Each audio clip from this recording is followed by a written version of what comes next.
Hello? I think we're good. My mic was being weird earlier, so I don't really know. I mean, it's showing up on OBS now, so I think we're good. I think we're on public and shit. If you guys haven't seen, well, yeah, you saw the title. If you guys haven't noticed, I haven't uploaded a video recently, other than being busy. I've been working on this fucking copyright thing for like, I don't know how many days. Is anybody here? Are we streaming? Yeah, we've been streaming. All right, cool. Just no, nobody. It's a ghost town. I'm on the right. Whatever. Well, we're gonna complete our objective nonetheless. Oh, what's up? All right, what's going on, guys? All right, we got somebody. We got people. What's going on, guys? Good to see you guys. I've, right now I'm trying to upload the damn next episode.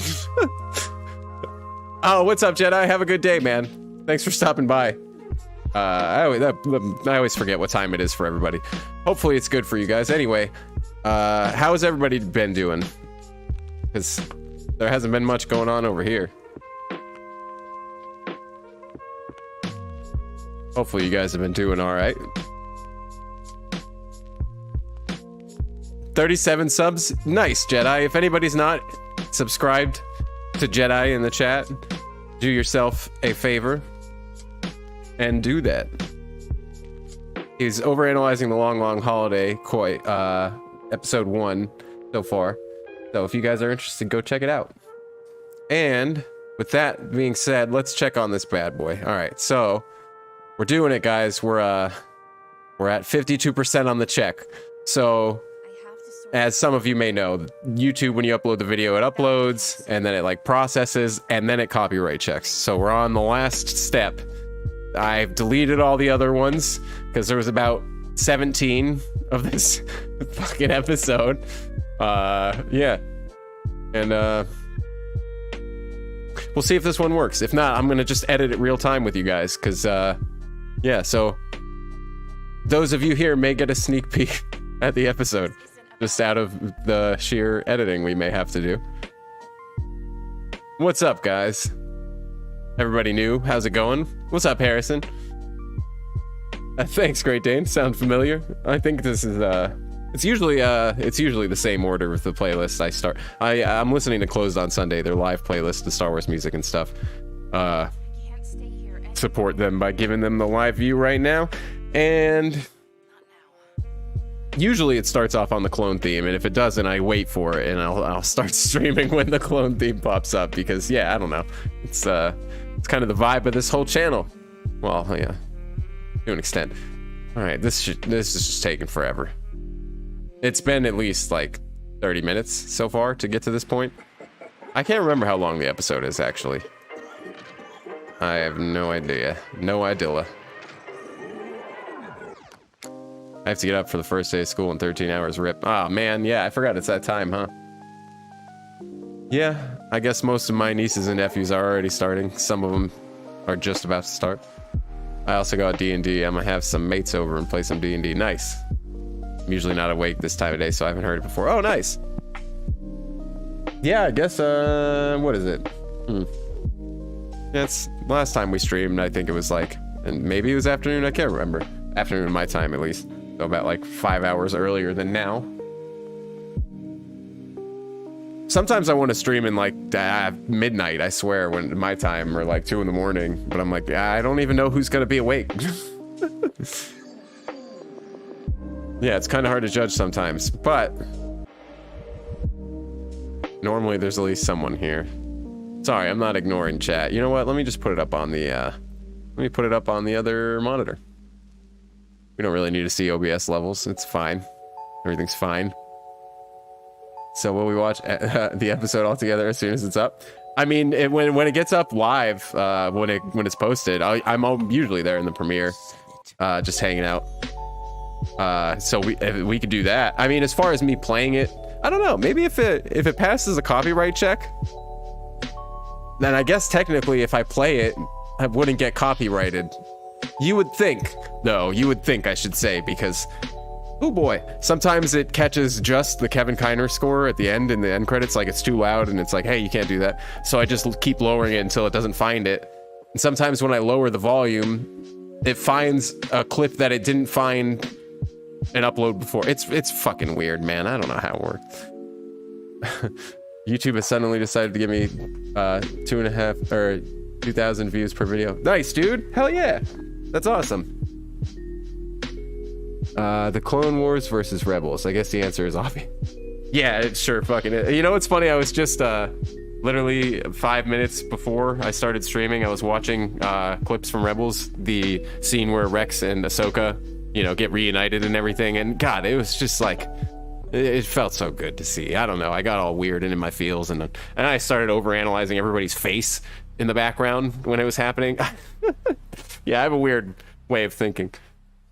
Sorry, with that being said, I just hit my head on my desk. I think I would definitely choose Clone Wars, but maybe I'm biased. Maybe if Rebels came out first, I don't know, probably not. But maybe if Rebels came out first, I'd like it more. And it's not that I think it's bad. I just think Clone Wars it's like Avatar and Korra. I don't know, maybe you guys don't like Korra. I liked it. I didn't think it was Avatar status, The Last Airbender, you know, but I definitely thought it was good. It wasn't the sequels or anything. But yeah, Clone Wars all the way, baby. That's a good scene. Yeah, dude, I know. It is so hard. It's so fun. Animation aside, being, you know, weird and different and everything, I think it's perfect. If it would be cool to see it animated in Clone Wars style, but I don't really know I don't know. It'd be interesting to see Ezra in Clone Wars style. Clone Wars, but Rebels is so great. Yeah, for sure, I agree. What makes no sense is you can get copyrighted, but short videos use copyrighted music all the time and don't get copyrighted. It's, from what I'm gathering, it's more about the amount of time that you have something going. It's a lot harder to get music past, because me and Charles got flagged on our San Andreas stream when we were playing the game, because of the music playing in the radio in the background, since they're real songs and everything. And even if it was like only 7 seconds, it would catch it, and I had to edit them out and shit after the fact.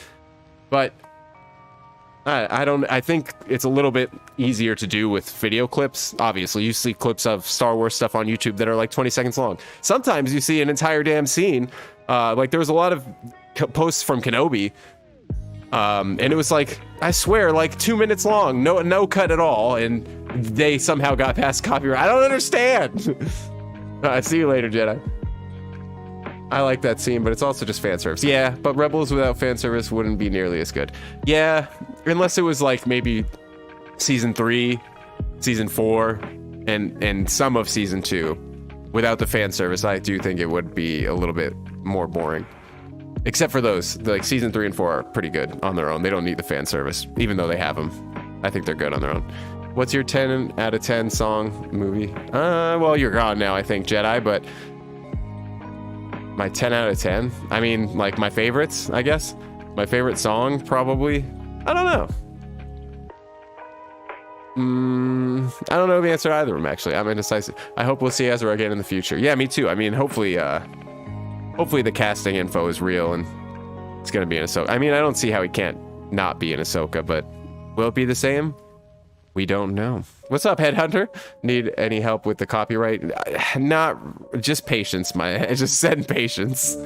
Send patience and cookies. No, the problem is there's a lot of stuff in this episode for some reason, rather than the last one, that I really wanted to let scenes play out for, you know, their entirety, like what the characters are actually saying. But when I do that, sometimes I get a little too carried away and I don't edit as much out as I should, and you know, it catches 1 little second and then I gotta try and flipping something or just, you know, doing something different, zooming in more, and it's so fucking weird and annoying, but I'm getting way better at it. Like the last one, this one, I didn't get copyrighted at all on the video aspect of it, but it kept catching Kevin Kiner's score. But thank God I didn't have to do anything. It took like 4 times for me to get the volume right, but I figured it out, and then I was expecting it to catch a video thing, but it never did, which was cool.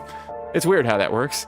Thoughts on Kenobi? Kenobi is a great Jedi. Wait, did anyone get leaked? Did anything get leaked about Ahsoka? Not that I know of. No, but in all seriousness, I don't know. Kenobi was okay.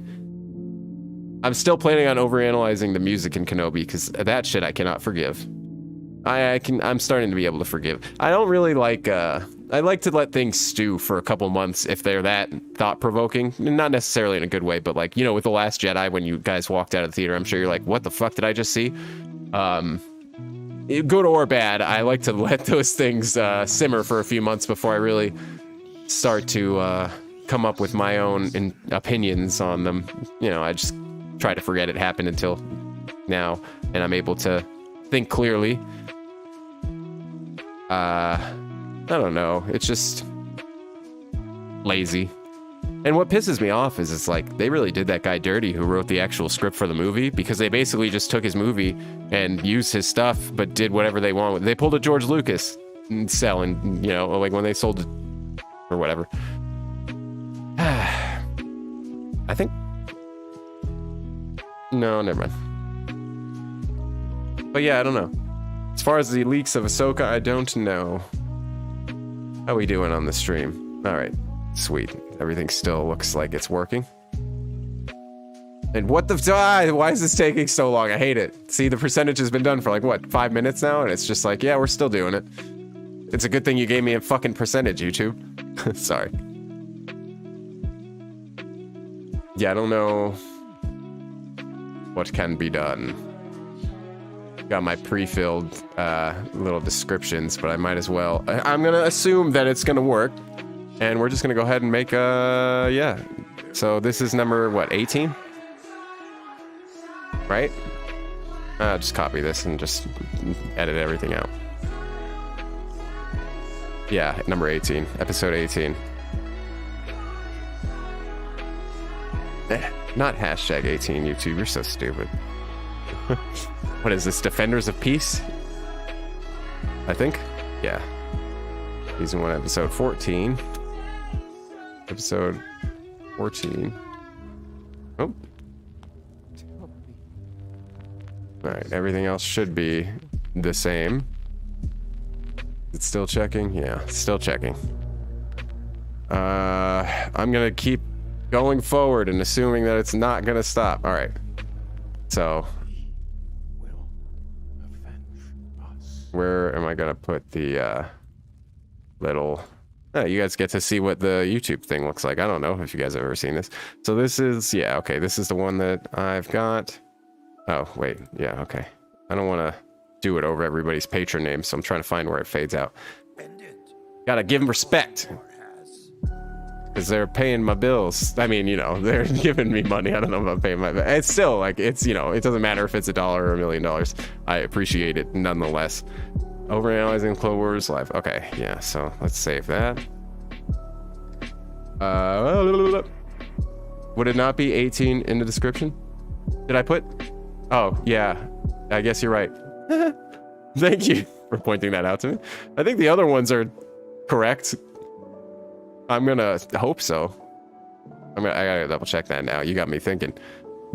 I'm pretty sure they're all, yeah, okay, episode 17. Yeah, I guess I was looking at the season episode order, which is, all right, there you go. Make sure, I just want to make sure it's right. Thank you, Fernando, I appreciate that. Tip while uploads, edit the video a bit again on scenes you think will get copyright. Yeah, I usually do that, but like, dude, I've been doing the same few for so long that like I don't see how it could be anything else, but it's like I don't want to give in to the fucking copyright. That's the problem. I'm so stubborn. I'm like faced with the really long conversations or whatever that I want to keep. I'm like, well, you know, you could just take some out, but I'm like, no, I fucking want everything in here, and I'm not gonna buckle the knee because YouTube's stupid. And you know, I just feel like if I tried to dispute the videos, I don't know how that process goes, but I never bother because I've heard horror stories of, well, I've heard some people say like Hammer Kid sometimes, I guess, disputes his claims and they get approved after varying amounts of time.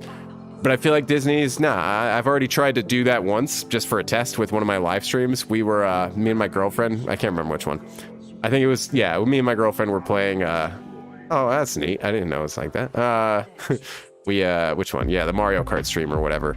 It caught the menu music of all things, and like, as far as the copyright claim, who was made by, I couldn't figure it out. There was a bunch of like Chinese letters, and I translated them into Google and everything, and it didn't make any sense.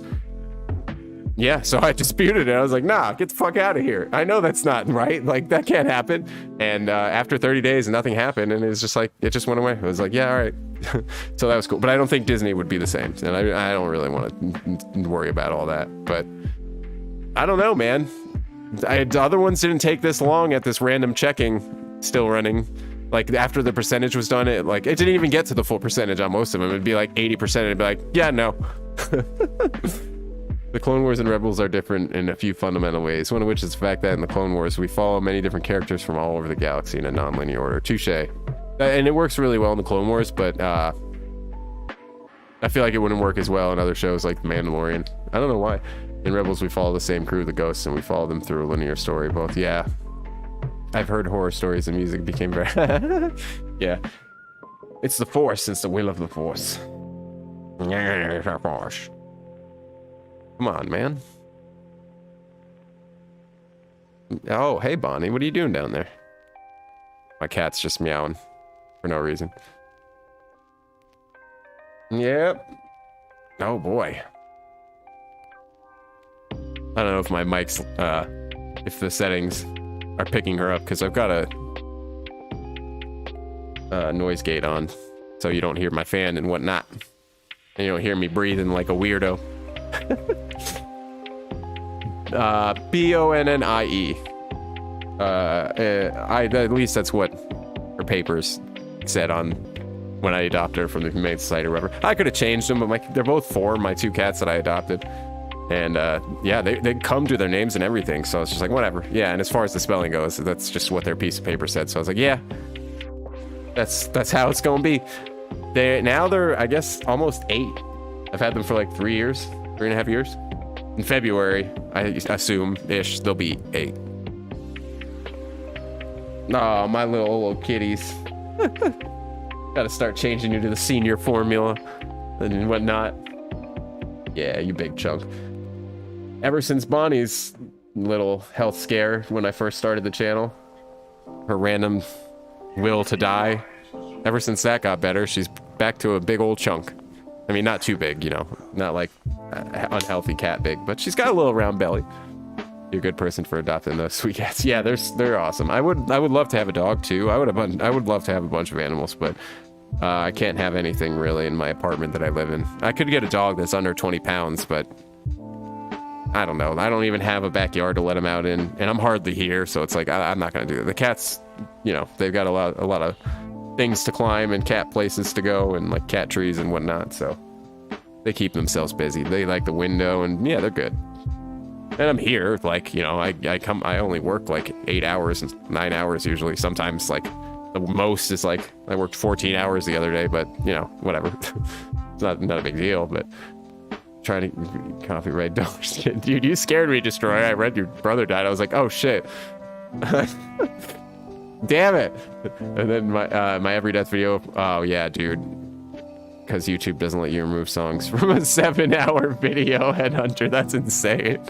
That's a triumph. Like, that is, oh man. I remember waiting for the next one and like midway through the first one or whatever, or not midway through, but it just stopped. It's like, oh my God. That was crazy. That was truly a moment to behold. If you guys don't know, Headhunter, his channel is sick.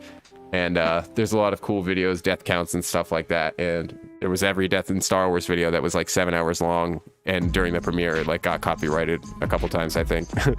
But yeah, it was stupid. What's up, Cave Troll? What part of your video making process takes the longest? Most of the time, it's the copyright. The recording aspect of it, like I just turn on the episode. Usually I turn on my condenser mic.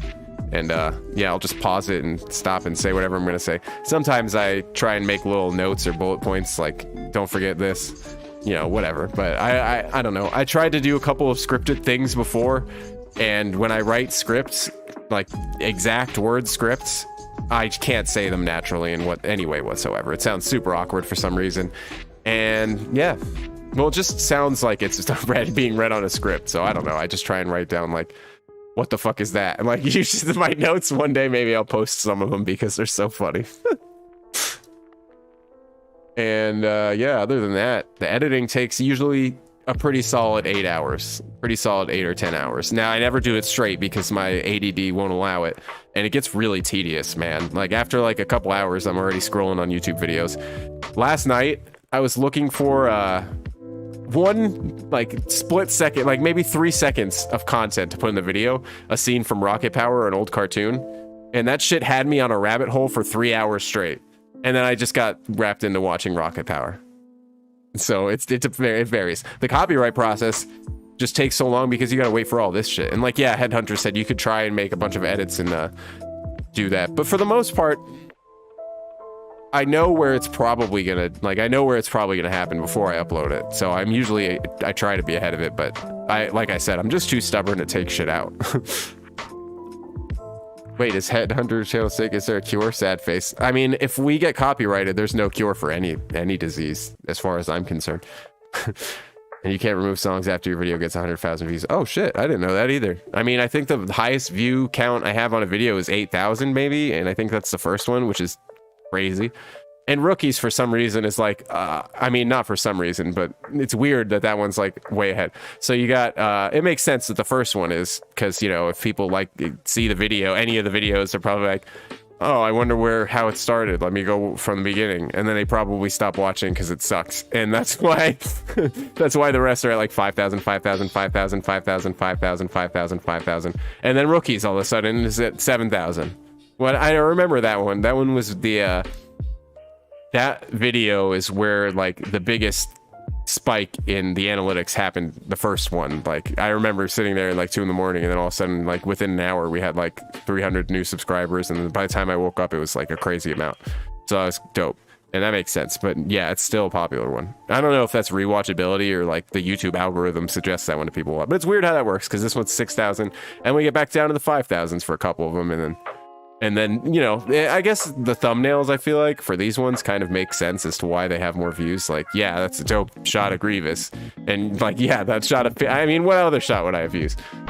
I guess I somewhat take that. I don't really think about the thumbnail in terms of, like, clickable, you know, clickbait. You know, not clickbait, but I don't think about it when I'm making them. I just try and find, like, what makes sense for the episode. Like, yeah, it's about Ayla, and you know, I tried to get a shot of the clones, both of them, like, and make it centered or whatever. And you know, this one Dooku and shit. Like, Hondo's my dude, Grievous is sick, fuck this guy, Jar Jar's a Sith. Like, you know, this fucking scene, I use it like every chance I can get because Ahsoka's an idiot sometimes. Well, she's an idiot in season 1, I should say. We all know how she gets treated later on in the series, but she's annoying as shit right now.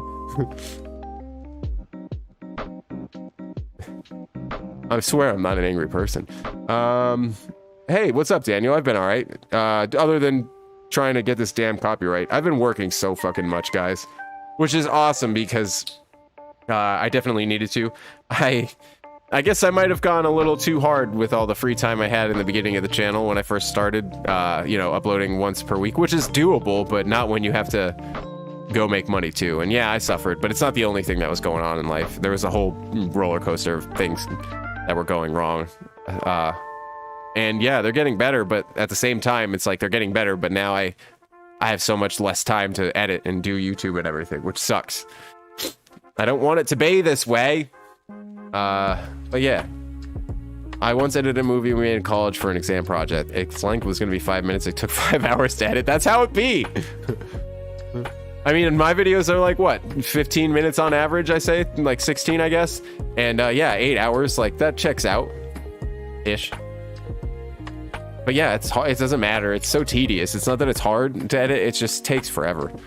Anybody seen our tour? I don't think so. I was working on the Clone Wars 2003 death count, and the thing is copyright protected by the entire clone army because it took me 30 plus tries to upload. Yeah, the struggle is real. Well, my teacher gave me top grades for my editing. Nice. Too bad that was just a compliment because the editing didn't give a grade in itself. I feel like the popular episodes will get more views than forgettable ones. Yeah, I feel the same way, but at the same time, like, I don't know. I thought, what's it called? Dooku Captured or whatever? Or no, the Gungan. I guess the title kind of screws you over because it says the Gungan General, when really it should just be about their dope-ass humor scenes. Like, it's all about Dooku, Anakin, and Obi-Wan in this episode. Yeah, Jar Jar's in it and he does some stuff, but, you know, I thought people would like that one a lot. I like that episode, but I guess, you know, this one, Dooku captured and Hondo in the thumbnail. Yeah, it makes sense. I don't know. I try and make sense of it, but like, what about this one though? I don't know. Downfall of a Droid. I hate that episode. Other than the fact, maybe it's just because the animation's the worst in the entire series. In that episode, maybe. Yeah, Rookies is a sick episode though. That one deserves, you know, quote unquote the most views. I say the most views because the first one doesn't count. It's not good. I hate it. I hate it.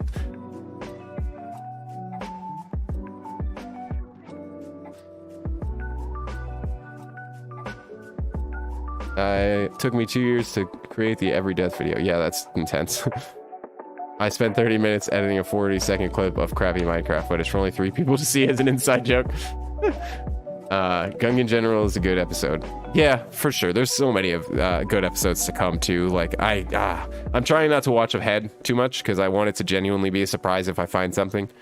I don't want to like find it all now and write it down and then record it like 2 weeks later. That's stupid. Maybe it's stupid not to. I don't fucking know. I don't care. People to see Gungan and freak out. I don't blame them. It was a very enjoyable experience to edit our video short film. It was just a process that took a long time. It doesn't mean it wasn't enjoyable. But to be fair, I've only edited 2 short films, so I haven't yet experienced fatigue. Yeah, I mean, maybe it's just me and, you know, my attention span. When I go hard on something, I go way too hard. And then, yeah, I get exhausted pretty easily. I gotta pace myself a little bit. But, I don't know. The Citadel arc was straight fire. Yeah, there's a lot of arcs that are coming up after season 1 that I can't wait to get into. And then once it's past season 3, it's like, it's game over, man. Just try and add a clone for the thumbnail. See if you get more clicks. Yeah.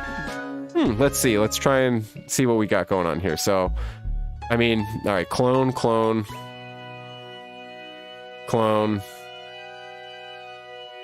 Okay, so there's 3 of them with clones in it. This one is the only one that has just a clone. And, you know, what is it? Hide and seek? Or hidden enemy? That was a good one, I guess. That was okay. At least it wasn't season 1. I mean, I don't know. You can barely see the clones because of my stupid helmet. Not stupid helmet. I love that thumbnail, though. The stupid ass fucking commando droid in the armor. Like, hey guys. Wait, is it arc or arc? It's a C. Oh, you guys got it. You guys got it. You guys handled it in chat. Thank you. It's a good episode. Most are, but it's not an episode that I think of when I think of Best Clone Wars. It's yeah. One of the best episodes I think when I think of Clone Wars is. Obviously, I say it all the time, the Umbar arc, but I'm trying to think of something that's not. I don't know. I think my second favorite arc or episode, whatever, maybe, is the Trandoshan arc, where Ahsoka is doing the most dangerous game, basically. She's getting hunted down and shit. That one's such a good episode. All of them, all the whatever. If there's 2 or 3, I can't remember. I think just 2. Maybe if Rookies get heavy with the minigun. Oh yeah, well, I'm not gonna go back and change them now. I mean, in the future ones, yeah, I gotta change, or I gotta keep in mind. The only thing I would change, you know, in the thumbnails or whatever, is I'm not sure if I want to keep the little titles on the bottom, like the numbers, like season 1. Like I did it at first with the like to kind of let people know visually, like, hey, I'm not doing it in like season 1 to 7 order. I'm doing it in the quote-unquote timeline order. Now it's just kind of annoying because it's like we've been in season 1 for the past fucking I don't know, March, so yeah, however many months. So I'll probably take those out because the way I have it I'm using Sketchbook on my iPad to make the thumbnails, and they're all layers, so everything's pretty much all lined up. So if I just remove it, I just resave a new image, and yeah, it'll be exactly the same. Can't believe Filoni shook off the movie to do this stuff. Yeah, I can't either. Massacre was one of my favorites. Yeah, for sure. I can't wait to do Landing on Point Rain, though. God, I can't wait to do that one. That one's coming up fairly soon. I think season 2. There's not that many in the near future that I can think of before that one that I'm really excited about. But I love the Gregor episode, but not the arc. Oh yeah, I can feel that one real fucking hard, Daniel. I can't stand the beginning of that arc, but yeah, when we finally get to Gregor, that's my favorite episode of the arc, but the rest is so, I don't know, it's been a long time since I watched it, so maybe I'll have a different opinion on it. Also, the Obi-Wan Bounty Hunter arc is really good. Oh yeah, dude, I know. Reiko or whatever, Hardin, was sick. And that shit might as well give me nightmares, dude. The device he uses to transform his bones into Reiko Hardin is terrifying. Maybe make your helmet a little smaller. Yeah, I'll probably do that too. I'll probably take out the little title, make that a little bit smaller, and I'll probably take out the Clone Wars too, because I don't know. I don't know why I put that in there. It's pretty obvious what it is. You don't really need it. And it just takes up space. It all takes up space. And I don't really know if the helmet's worth it either, but you know what? At this point, it's branding, baby. I remember as a kid when I saw the Clovis arc, I wanted the Separatists to win so badly for some reason. The box might have been my favorite episode as a kid. Oh, dude. Also terrifying. It was pretty cool though. Yeah, it wasn't on Camino, duh. It was on some random little. Was it on Dooku's planet or whatever? I always forget the name of it. I don't remember. But yeah, obviously it wasn't Camino. For some reason I was gonna say something about it being the training room in Camino, but that's totally not the training room in Camino. The Mortis arc is also great. Yeah, that was probably one of my favorites. Eating a robotic spider for voice changing. Oh god. Mortis. Yeah, Mortis is sick. Sereno. Yeah, it was on Sereno. I thought so because I thought I remembered Dooku's dope-ass green light fixtures everywhere. I love that. His little windows that glow green and it looks all crazy animation and stuff. Those scenes, man, it just makes me think of the original Clone Wars. With the Samurai Jack guy. I always forget his name. Yeah, that art style, the green windows and everything always give me that vibe, and I love it. The Count of Sereno. I just made the Ghost Cruise kill count, and oh, nice. Chopper's friend says that there it is. Yeah, Chopper is a beast. It's Mormon time. Branding is important. I followed a guy who wears tank tops all the time, and he considered starting to wear sleeves because people will take it more seriously. But after years, it's become branding. Yeah, absolutely. It's so simple. How is this shit still fucking uploading? Oh, wait, I clicked the wrong one. Or how is it still checking? Guys, I swear. This is gonna be the one that makes it.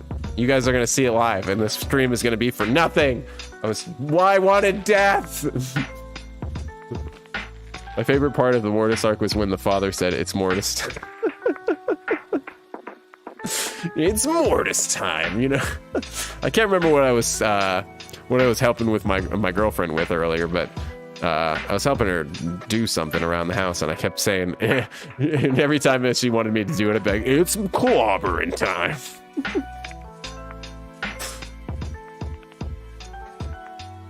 All right, man, this is getting fucking old.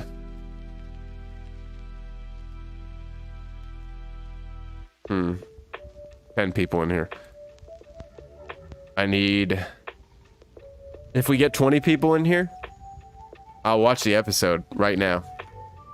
If you guys can each tell one person to click this stream, I will play the episode early. Oh shit! Try opening another tab and refresh. Yeah, sometimes I do run into that issue. You're right, I should have done that. But sometimes, yeah, it just doesn't do anything. I mean, yeah, we'll do a new tab. Oh, wait a minute. I don't know why I just did that. Yeah, check's still running. Yeah, I don't know. What's your opinion on how overestimating what's your opinion on overanalyzing Avatar's new videos? Yeah, obviously, I guess that's what you meant. Sorry. I like it. I don't know. I don't know why everybody thinks that they have the I don't know, I don't want to say the right, but like kind of, to get mad at him for posting his own fucking videos. Like, yeah, his channel name, whatever. If it was named Cuckoo Kachoo, nobody would really care if it was just random information, right? Like, I don't know. I don't see any problem with it. I like that he's doing what he wants to do the most. Because I don't mind that he's not doing Avatar. I like his video. Like, he could make a video about, I don't know, eggshells, and I would probably watch it and laugh because he's funny. So I don't really mind that he's doing new stuff. I think it's awesome. I don't know if he will change his name, and if he rebrands or whatever, I'm still here for it. I don't know. He's not like a different person now. People get weird about that kind of stuff. I don't know. But I like him. The Jackie Chan one was dope. Play it. Jeff, I will if we like I said, get us 20 people in here right meow, guys. And yeah, go on all your alternate accounts. Oh, we're down to 12. When the morbed Ahsoka so badly she almost died, I was about to cry when the sun morbed. Could the live stream not be interfered with the upload? I don't think so, other than my internet speed. It shouldn't interfere with anything more than that, but even that seems to be holding up pretty okay. My upload speed kind of sucks for some reason, but my watch speed or whatever on everything is good. I know other people than myself, but I kind of know a guy in Overanalyzing. Can I tell him to come watch the live stream? Yeah, wait, I should, yeah, let me add a view to the live stream, watch it myself. I like the new videos, just didn't expect it. The Bigfoot one was hilarious. Yeah, that one was pretty informative too. I never really knew that much about Bigfoot like that. That one was pretty fun. And he's just so funny. Like, no matter what he makes me laugh. You know, the humor is just, it's great. I don't know. I like, I don't think there's anything else he could do with Avatar. I mean, maybe, but other than Korra, there's really nowhere else to go from here. Overanalyzing Avatar also has got to keep the pattern money rolling in. Honestly, I think his patrons alone could probably fill that void for him. He's got a ton of patrons. Maybe not as many now as he did when the show was running, but yeah, it was crazy. Good for him, man. With that and YouTube, like, do your thing, bro. That's why I don't know. It's just a view. It's not like you pay to watch his stuff unless you want to support him on Patreon. Like, I can't get mad at the dude. Make your money, man. As long as he's not scamming people, which I don't think he is. I'm your father. Now go to your bedroom and do your homework. Patreon. Hey, Angus, I love you too. This is my alt account. I used another for school and work and one for being weird on YouTube. Nice. I do have a couple alternate accounts, but I won't tell you what they are. Getting those alternate accounts online ASAP. What's up, comrade Yeti? Show me the one whose safety what's happening right now? So what's happening is we're waiting for this. This is like the 17th try that I've tried to upload this, despite the fact that I deleted the other ones. Yeah, I've been trying for the past like 5 days because I've only had like I've been getting off work late, so it's like, dude, I'm on here for like a couple hours trying to get this copyright thing straightened out, and if it doesn't work, I just went to bed and like, you know, I'll try again tomorrow or whatever when I have time, and I've been doing that for like 5 days. It's so annoying.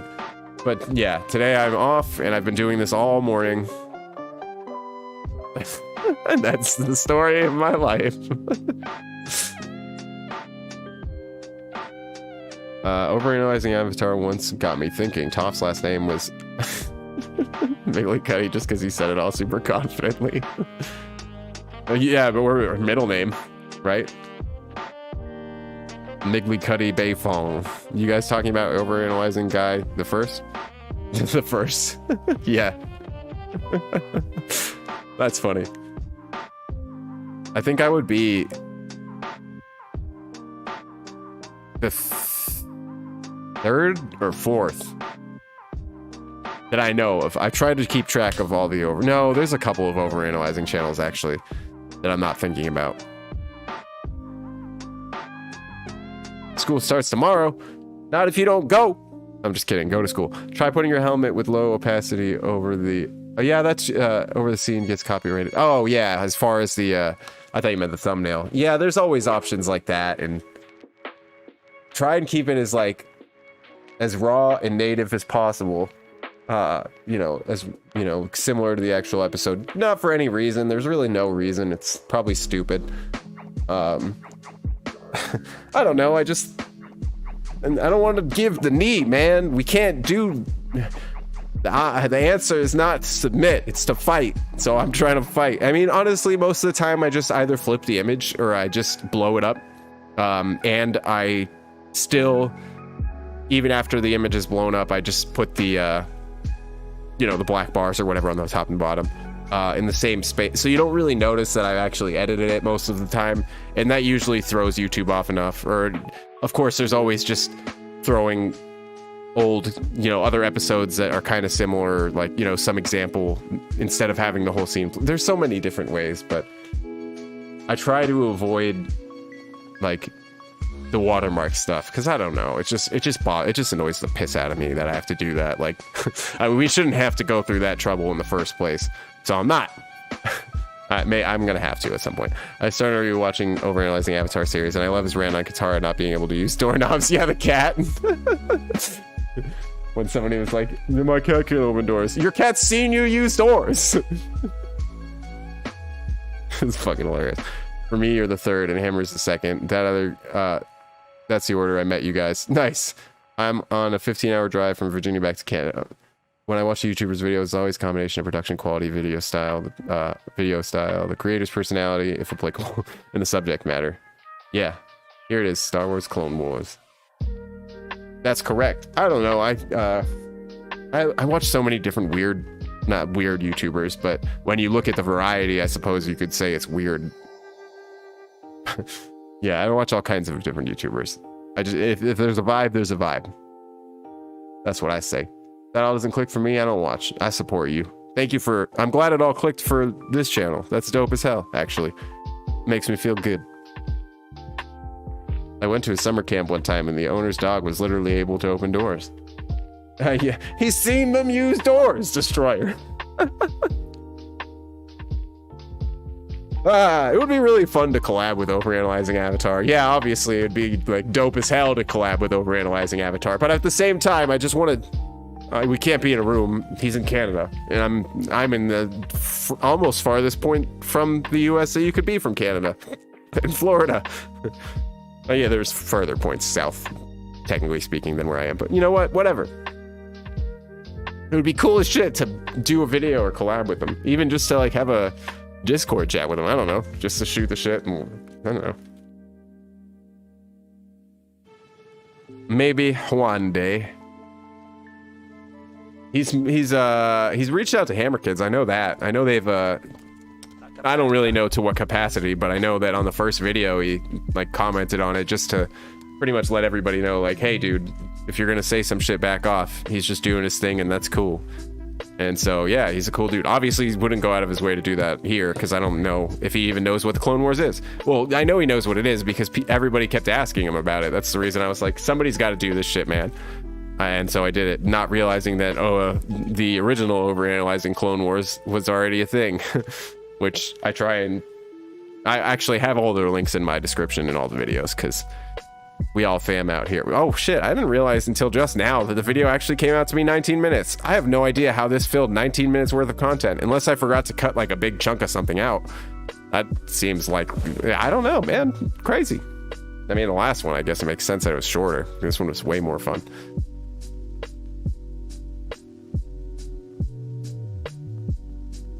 Time to start school. I'll start rewatching when I get to class. Nice. Well, no, don't do it while you get to class. Go be in class, Daniel. Me and Imperial Knight. I was always such a... Not a goody two-shoes, because I was always getting into some kind of trouble. But when it came to like paying attention to my teachers, I don't know. I guess I was a teacher's pet, but I wasn't like a good goody-goody. But still a teacher's pet. It was a weird combo, but yeah. My girlfriend laughs now because she'll text me while I'm at work, and I won't read it like until I'm like well out of work. I just don't text at work, and I never really texted in school. I was always just like that weird kid who was just like, can you just fucking pay attention? Like, god damn it. When people would get in trouble for being on their phone, I'm like, you're just an idiot. Come on. Just put your phone away so we can all go home. Me and Imperial Knight have put some notes for you in the Discord on the Clone Wars Notes channel. Oh, nice. Dude, I haven't been on the Discord in so long. I don't have it on my phone, and I haven't really been on the PC like at all. And when I am on here lately, it's just been like, I'm just gonna edit, and I don't know, I've gotten a weird funk where I like kind of felt bad for not being in Discord as much, and then inevitably didn't go to the Discord out of like fear, and not fear, but like guilt of not being there, and then I just didn't be there longer, which made it worse. And it's like this weird circle that I just put myself in when I get all swamped and whatnot. But yeah, I'll definitely pop in there once this fucking upload is done. And if this doesn't work, I'm just gonna post the damn video link in the Discord for you guys. And yeah, you'll get your first early release. I don't know if it works. No, it won't work because it's copyrighted, and it's not copyrighted for monetizations like alone. When it catches the video, it won't let you put it publicly at all. Like with the monetization with the Kevin Kiner thing, like yeah, I could technically upload the video too, but I worked hard for that and I want my money. No, I'm just kidding. So far, since May 4th is when I got monetized, I guess, until now, so it's been over 3 months, I think I've made like $160 on YouTube, which is definitely more than nothing. So that's cool as shit, because you know, most of my video, but I don't know, it's just cool. Yeah, that's all I've made so far though, so there's not like, YouTube ain't paying my bills over here. That's like it's like 50, like barely over $50 a month, even though I can't cash it out like that. You have to hit a certain threshold of $100 to cash out the YouTube, so I had to wait for it to get to 100, and I was like, all right, sweet. So yeah, technically 160 so far, which is pretty cool. Florida technically is the furthest Key West. Yeah, but I'm not in Key West though. That's the thing. I'm technically, there's, you know, the state itself. Yeah, if I said just Florida, I guess I'm thinking about where I am. I guess Central Florida, but like North Central Florida area. You know, there's a lot of nothing where I am. Well, I shouldn't say that. I live in a little. Yeah, I'm not telling you where I live. Buddy of mine gave me access to his Disney Plus just so I can watch Star Wars. Nice. Yeah, I don't think I pay. I don't think Disney Plus is my account either. I think I'm using somebody else's. I think I'm using my friend. No, my girlfriend's using her brother's, so I guess that count. Whatever. That's why I also don't watch Overanalyzing Avatar, which people always mention, because I'm not interested in Avatar. I've tried getting into it, but it's not for me. So he may create amazing content, but I'm not watching. So many YouTubers to choose from, so only watch what you really want to watch. Yeah, exactly. I completely agree, especially on the creator side of that. I thought about doing Overanalyzing Korra like a while ago, but I never did it because I was like, I don't love Korra like that. Like, yeah, I could do it, but the Clone Wars is so, it's a no-brainer for me. I love this show. Like, I overanalyze it I've been overanalyzing it with my friends for a long time. And just talking about Star Wars in general. So it's like, yeah, dude, of course it made sense for me to make that channel. So I can understand watching being the same thing. I don't think it would be a good idea to, some people haven't finished the Clone Wars and they're watching my series. I'm like, please go watch the series first so I don't give you like a weird opinion on things. Like, watch it first and then watch it with me. That way, I'm not what is exposing you to it. I don't know. I can agree. I wouldn't be able to watch. But you should watch Avatar, on that note, Great Dane, because it is a great show. Unless you just hate it. Unless you've seen it and you don't like it. I'm assuming you may have seen it, and you apparently may not like it. Which is a surprise, to be sure. But a welcome one. It adds up. I bought my first car with YouTube money. Nice, dude. That's sick as hell. Oh man, I can't even imagine. I paid like 2 bills with the YouTube money, which was awesome because I was broke. Thank God I've been able to work, or thank whoever, you know, thank the force I've been able to work so hard lately with this new job. It's been, my body hurts. It hurts a lot less now, just from working all the time, but it feels so good not to be worried about losing your house and whatnot. Not that it was like an immediate concern, but you know, it's always on the horizon. And credit cards, man, don't get them. Let me tell you that. There was this one point you guys made about the battle droids markings on episode 14, season 1.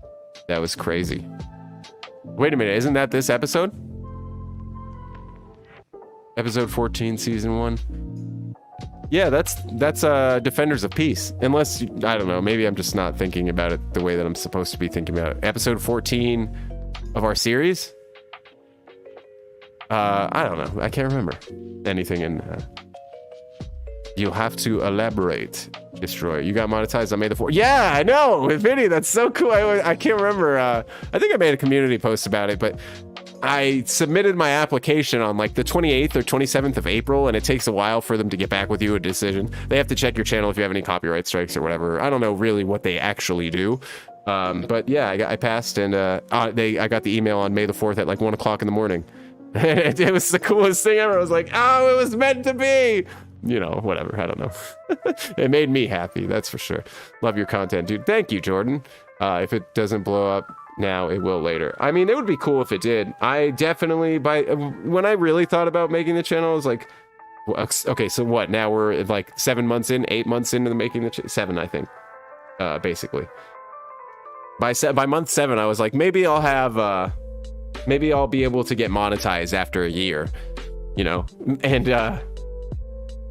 yeah, it was like 4 months into it, which is dope. But yeah, like I said, so far it's like been a slow ascent from that point, which is fine. Yeah, I don't know. It went a lot faster and harder in the beginning, and I'm assuming that has a lot to do with other factors, being YouTube algorithms and Star Wars and Kenobi and everything that was going on, and the time of year and the stars aligning and all that whatnot. But I don't know. Hopefully by the end of the year, we'll be in a better spot than we are now. I think that's the way it has to happen, as long as I keep uploading, statistically. So I just gotta find the time.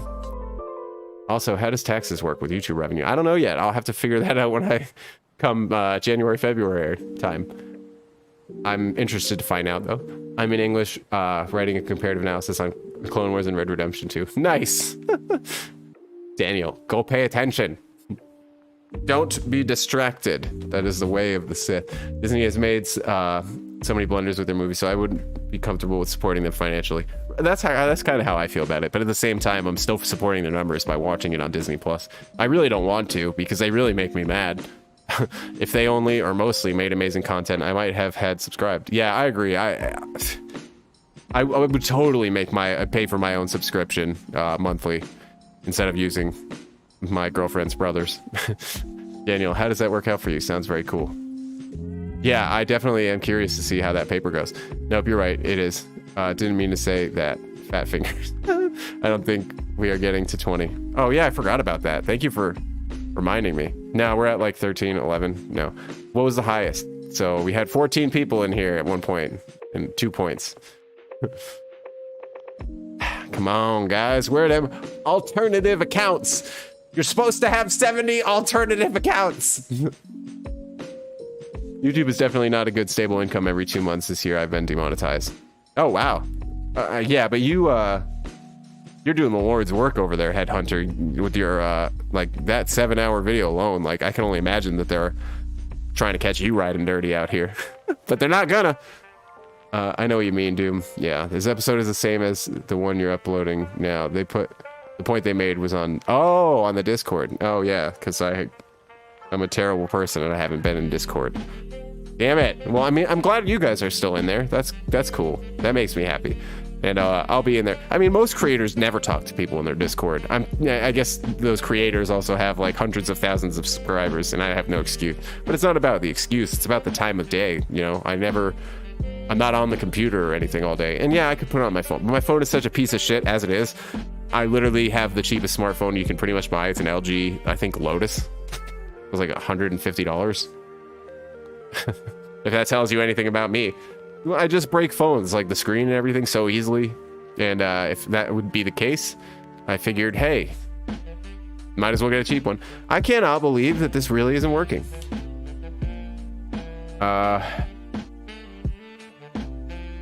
Yeah, I don't know. Hey man, I'm watching the show at the same speed as you're uploading. Yeah, you're gonna beat it faster than I am. Which one of your videos are you most proud of? On this channel, that's hard to say. There's a lot of editing moments that I love and that I'm really proud of, and they're not necessarily anything good. There's just shit little jokes sometimes that just make me laugh, and I think about them all the time, and I'm just like, that was amazing. Other than that, I've learned so many little things since I've started, and I feel like they, you know, progressively you'll see me edit with some new trick or whatever, and that's just bound to happen in general, just learning with being hands-on. But yeah, I've taken the time and like YouTubed how to do certain things, because before I was just like, nah, if I don't know it, whatever, then I'll figure it out. And, you know, I'm an idiot. but I'm trying now, and I'm every time every upload is better than the last one. I will say that every upload I feel better. I'm always going into it like thinking, oh man, this episode's gonna suck. It's not gonna be as funny. It's not gonna be as fun, and my editing's not gonna be as good, just because of the episode itself. And then I come out of it every time after the upload. I'm like, yeah, that one's my favorite so far. So I guess that's a good thing, at least on my end. Hopefully everybody agrees. Which one of your video? Oh wait, any and only place to go is up. Yeah, thank you. Technically, yeah. I just gotta. I don't know. I don't really know if there's much I can do on my end, because I'm the thing with the Overanalyzing series. It's like every video is the same, so it's not like one video might catch the algorithm better than the others unless it's really that good of an episode. And I'm assuming when we get in later in the seasons, it's definitely going to be the case. But at the same time, by that time, I'll have just earned more subscribers, so YouTube will probably throw it out there more in general. So I don't really know. I literally have notifications on for you, and I just randomly found you. That's awesome. I've got notifications for a lot of people, actually, like a lot of different channels. So that's pretty. I'm honored that I'm a notification for someone, and honestly, that's the best way for you guys to know that I'm streaming live, because they're usually I usually have them as unlisted. But I'm pretty sure you get the notification for that nonetheless if you have your own notifications turned on. I could be wrong.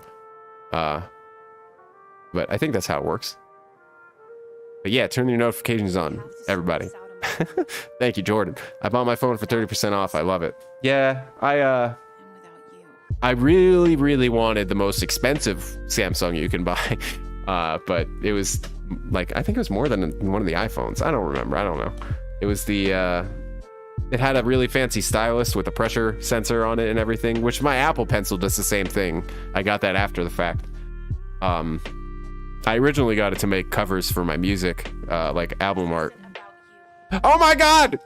Oh, guys, damn it! Ah, are you fucking kidding me? Ah! It was gone for like a split second and I thought it worked. Ah!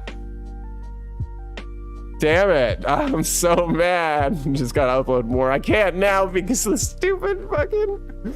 Ah! Do you like the character Nikita? I don't know who that is. Destroyer or Great Dame. I didn't even find you from recommendations, me, and I think I saw you commenting on Overanalyzing and checked you out. Yeah, I can't remember at what point I did that. It was one of his live streams, I think, was the original time I reached out to him. I think I had uploaded the first two episodes, and he was live streaming, and I sent a super chat, and I was like, "Hey, dude, I can't remember. I know it might sound weird, but just wanted to say thank you for the content and ask for your blessing in doing the Clone Wars or whatever." And he obviously was like, "Yeah, that's fine, and if anybody wants to, I don't own Overanalyzing, so you're more than welcome to." And yeah, that's how I met a lot of people. Like after that, it was like, I think I got like 100 subscribers. I think before that I had like 12. The Umbar arc should be fine because I basically use the whole episode since someone or something dies every second. Yeah, for sure. It's very fast. When they're fast cuts and everything, it's easy for me to cut some stuff out sometimes. The analysis is about loyalty and how it can create near unbroken bonds, but can also be destroyed in an instant. Yeah, you can ask Slick and Captain Argaius about that. F's in the chat. Overanalyzing guy, the first did have a video that blew up with the algorithm, though. I don't know how to write algorithm to deal with it. Me, just like half of the viewership met him because of the drill episode. I don't remember when I started watching Overanalyzing Avatar, to be honest with you. I want to say it was like towards the end of season 1, book 1. It was like somewhere around the Northern Water Tribe is when I first got recommended the video. I was like, oh, this is dope. This dude's funny as fuck. It's Anakin Skywalker in a different galaxy where he became a Jedi Master and didn't make Mace Windu a criminal, where he got electrocuted and thrown out the window. As an example, I used Dogma killing Pong Krell. Nice. Also, yeah, I guess. Yeah, I for some reason I was gonna say somebody else, but no, he didn't disobey Krell, really. It's Anakin Skywalker spelled backwards. Oh, I thought you already said it. I was trying to look for it. I was like, I don't see it though. Check which scene is copyrighted and use YouTube to remove it just to check for more, because they don't tell you until you remove the scene. Oh shit, I didn't know that. So you're saying if I edit it in YouTube Studio and cut that part out, that it'll go find another one basically, and it'll be faster than trying to re-upload a new. That's genius. I also found you throw Overanalyzing Avatar. Yeah, I assume most people did, honestly, because I feel like Star Wars fans wouldn't just like inherently see this channel and be like, I don't know. I feel like Star Wars fans alone would be like, nah, this dude's an idiot. But if you come from Overanalyzing Avatar, it's easier to understand what we're doing here. But I was worried that like the hardest core of Star Wars fans were just gonna berate me like, you don't know what you're talking about, man. I've lived this shit since I was 6 years old. I've lived it since I was 12, I think, 11 or 12. So yeah, I was a little late to the party, but whatever. You found Overanalyzing Avatar because of me. That's dope, Fernando. That's a little full circle moment right there. Bro, the description is harsh. Oh, what? My description of my live streams? It's not harsh if you're not being a dick, Bendy. So leave it up to a test dummy. Don't delete it. Yeah, that's a great idea. I never knew that was possible. Oh, damn. I remember seeing the drill video on my American... Yeah, that one's like, I think his most watched video, which is weird because, I don't know, is that everyone's favorite episode? It's not that great. And there was, loved it. But yeah, YouTube seems to love it.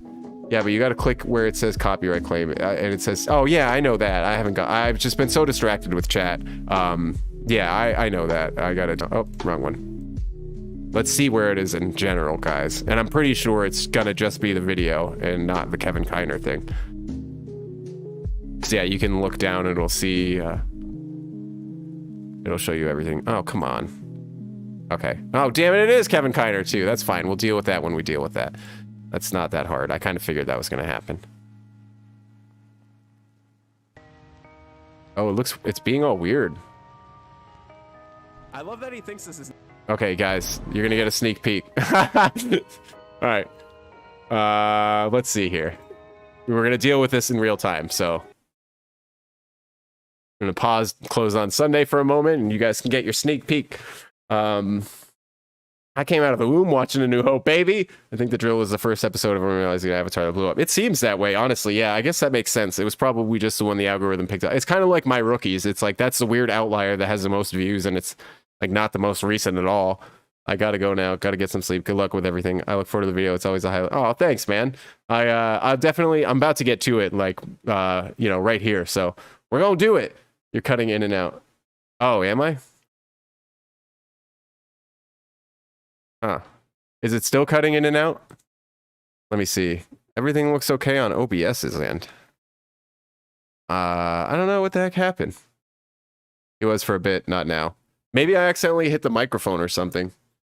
And it just did some weird shit. Because if I hit it loud enough, it would probably have compressed the shit out of what I was actually trying to say, and you guys probably wouldn't have heard it. This is necessary. Like, do the droids really give a shit to be listening to this? I get the vibe. It just feels really, really uncomfortable. A weapon which will destroy organic matter, but leave machines unharmed.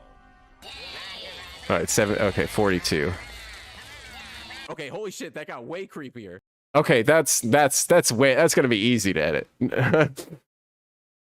Just close and reopen YouTube. It may be viewer side. Oh, I think I might have actually fucked something up. Droids have feelings too. Yeah, I did make a comment about that. Lock turd of the Separatist Alliance. Yo, that's something I asked in the video. Is there a specific, what does lock and lot mean? Like you have lot Dodd and lock Durd. Are they surnames, like kind of, or are they first names? Lot and lock. And why do they gotta sound so similar, man? Why you got to do this to me, Lucasfilm? All right. I love that he thinks this is necessary. Like, do the droids really give a shit to be listening to this? All right, we're gonna open up DaVinci. Yeah, it could be. That's what I was like, you know, what are the chances here, man? Because you have Lock Durd as an outright leader of the Separatists, a general, and Lot Dodd, on the other hand, was trying to be all sneaky about it, like, no, I don't know I don't know who Count Dooku is. Me and New Gunray don't talk, you know? When he totally did. Have you watched that video of a dude talking about how droids are always done dirty in Star Wars? I don't think so. I don't know. Could be a title as well, like what Headhunter said. Oh yeah, I can just throw something over that, and it's an easy way to go about doing it. But I don't like to take the easy way out. I'm a pain in the ass. We're gonna go down swinging, guys.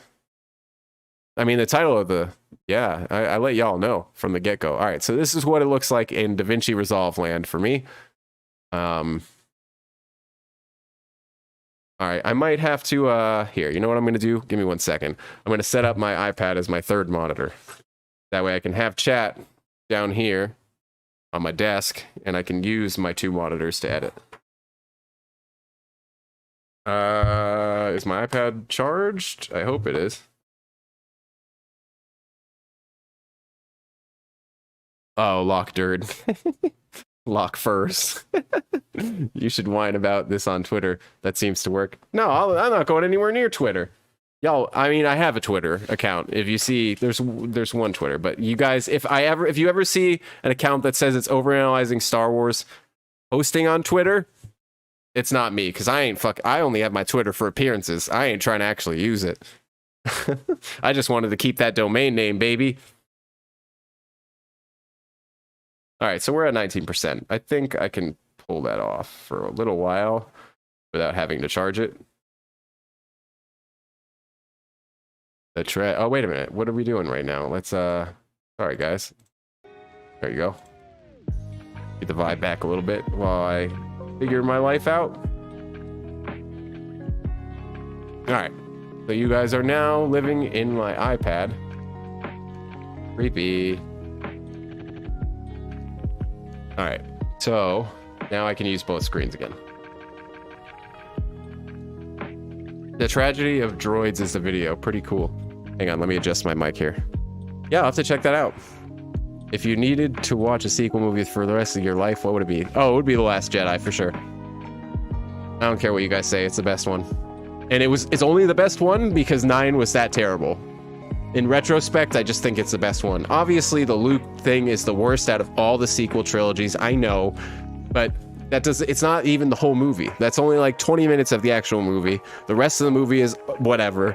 And the 9 is all terrible in my opinion, except for like a few tongue-in-cheek laughs. And now retroactively 7 kind of sucks now because yeah, it's terrible. I thought Force Awakens was the best at the time, and definitely after The Last Jedi, I thought Force Awakens was still the best. But that's the thing. Then I watched The Rise of Skywalker, and then I looked back on all 3 of them, and I was like, you know, The Last Jedi, I might have been wrong about you, even though you're still the worst, in my weird opinion. You're the best out of the 3, yet you're the worst Star Wars movie ever. The Force Awakens is the best one, and that's a fact. Yeah, The Force Awakens, that's the thing. It's not the best one, it's just the most harmless one. And Kylo Ren is the best thing out of all the sequel trilogy in general. And Finn. But, you know, we didn't get to experience the Finn that we were supposed to experience. In my opinion. See, yeah, that's the thing. I thought Force Awakens was awesome when I left the theater. I was so excited for the next movie. At the same time, I was still kind of like, well, I was kind of A New Hope and kind of... I wish we did see something new off the bat. But whatever. Looks promising. I'm willing to give it a shot. And then The Last Jedi came, and 2 months after it came out, I was finally like, this movie is the worst movie ever. And then The Rise of Skywalker came, and I have nothing to say about that. That was the worst. That was the worst experience. And like I said, looked back at The Last Jedi, I was like, maybe I was a little wrong about you. Not all wrong, but a little wrong. Phasma was sick, and there was concepts all throughout The Force Awakens that were sick, but it's like... If JJ would have gotten to do the second movie, yeah, The Force Awakens and the second movie would have been probably the best of the trilogy, but that wasn't the case. All right, we're getting distracted here, everybody. So what do we have to do? We have from... Oh, wait a minute. I forgot. Trying Headhunter's technique. Well, off the bat, I already have to lower the music, so I guess that's gonna have to happen. All right, so... Yeah, it doesn't matter. We gotta edit it anyway. Oh, shit. What did I do? Okay, there we go. All right, let's see. So we're gonna take the volume down 2 more decibels, but I feel like you can barely hear it. And I might be wrong, but I don't know. All right, let's pause the music. What?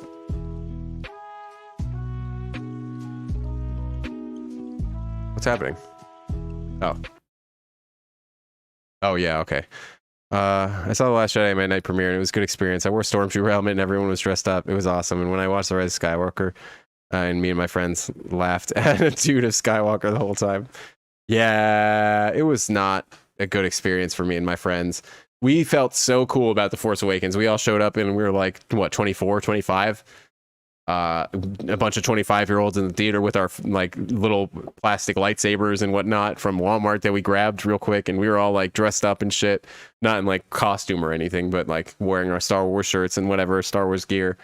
And yeah, we left the theater feeling awesome. We like talked about it for the year and a half. That's when I found Star Wars Theory, because of his Snoke theory. And it's crazy that he posted in 2016 a theory that Snoke was Palpatine, and then before The Last Jedi, nobody, really thought anything of it. And then what do you know?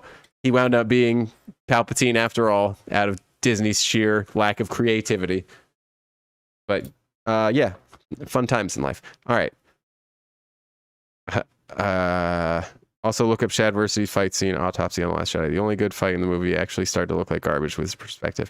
I have watched a few people maybe I've watched his actually rip that fight scene apart. And yeah, when you just stop and look at it yourself, you're like, wow, this is kind of stupid.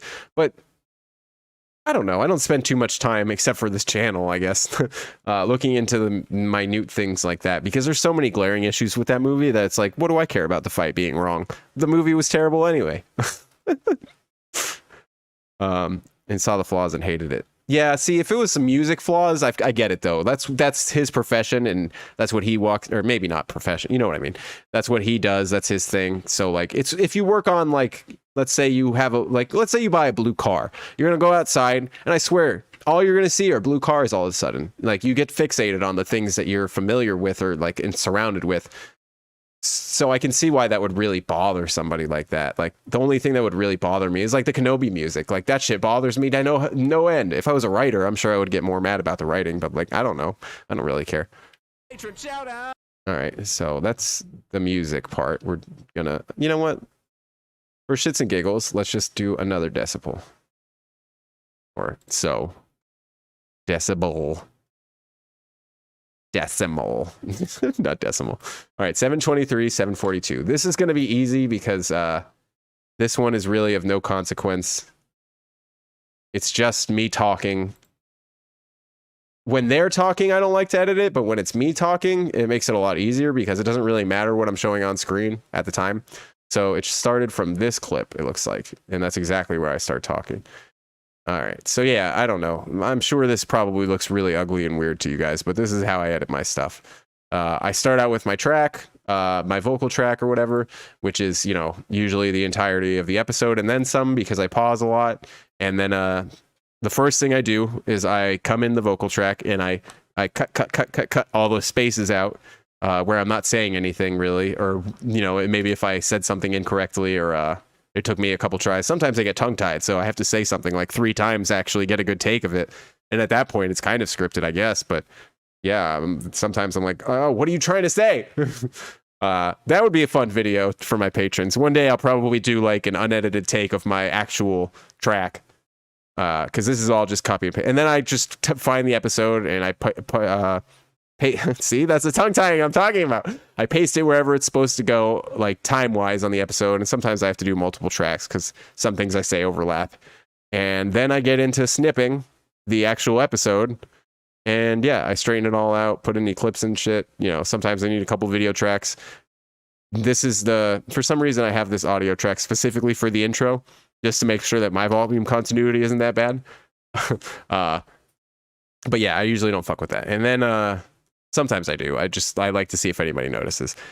Then I got the audio from the episode, normal volume. When I start talking, I have it on like a lower volume track instead of just, having it on the same line. I think this is a little bit easier for me to deal with because they're color coded and shit. So yeah, my vocal track is pink and whatever. And that's a general gist of what I do when I edit it.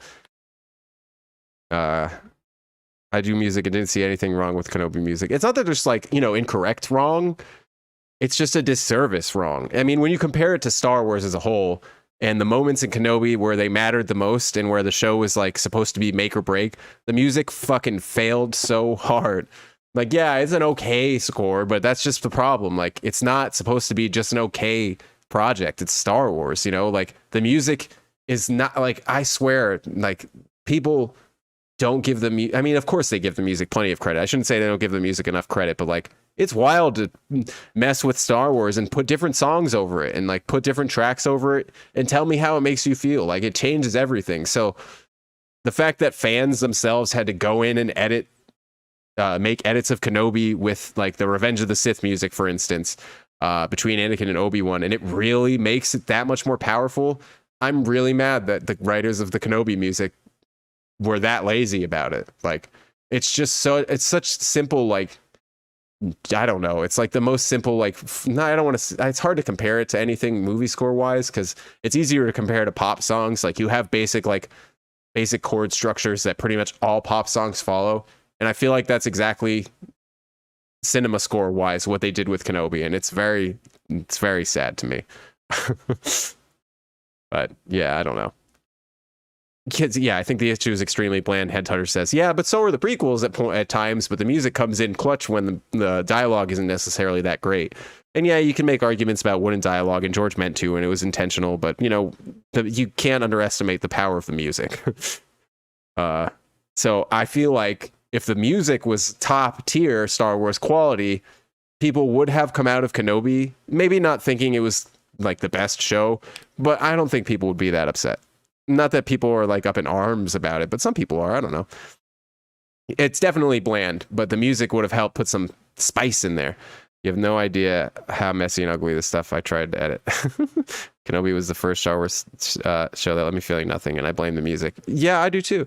May need to re-listen to the soundtrack. Wasn't really yeah, see, that's the thing. When I'm watching something subliminally and like, you know, you feel the feels, like when you're like, oh my God, this moment is intense, or like this moment is so sad. My mind is automatically like just inherently going like, wow, what is the music doing to make me feel this? Like, it's always just that way because I went to college studying music production and, you know, audio engineering and whatnot. And we didn't really do too many film score stuff. It's mostly, you know, studio stuff. But at the same time, it's just everywhere for me. I can't not think about it. The writer was John Williams. So yeah, but somebody else, the writer wasn't John. He didn't do the entire thing.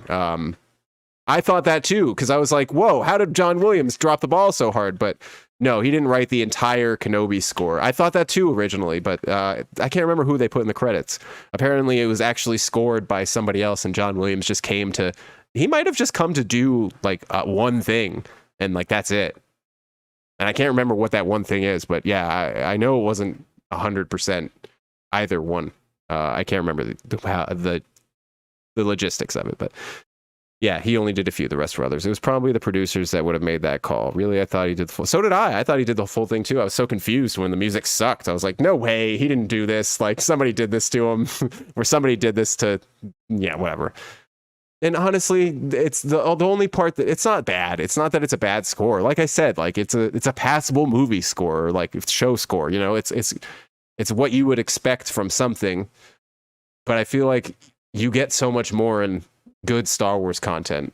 Even the Last Jedi's music, obviously John Williams was scoring all that, so I guess that makes sense. But like, yeah, that movie definitely fucking got saved a lot by the music, even though it still didn't get saved completely. But I don't know.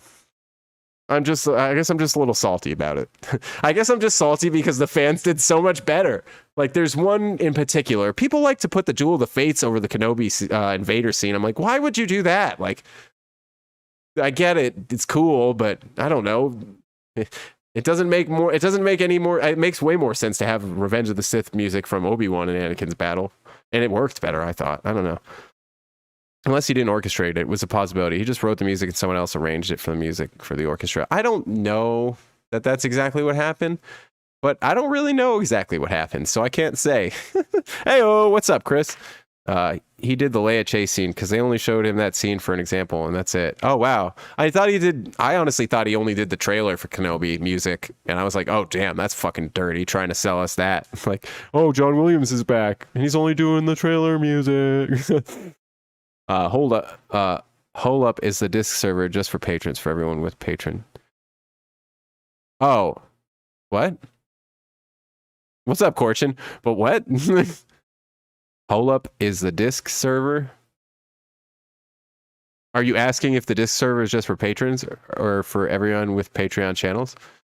Well, I mean, I originally was like, yeah, we're just going to do patron Discord. But then, I don't know, people ask me in the live streams, like only a handful of times, like, you have a Discord? Can I get the link? I'm like, yeah, I've seen you guys are in here all the time. Like, why shouldn't you come to the link? So I just made it like a patron channel in the Discord. That way the patrons can have their own section if they want. I don't know. Nobody really is too crazy in there anyway. So it's like, yeah, it all works out in the end the same. All right. Music was poorly placed by procedures for Rise of Skywalker. Yeah. I don't really remember the score in that movie because I swear I've only watched The Rise of Skywalker maybe twice. They should have used Across the Stars so we could get a more realistic scene between Vader and Obi-Wan. Across the Stars is like, isn't that the love song? That's probably my favorite song from any of the Star Wars movies. Yeah, that makes sense. I was just confused because I haven't been there for a bit and there was also like 1 million people. Oh, is there really 1 million people?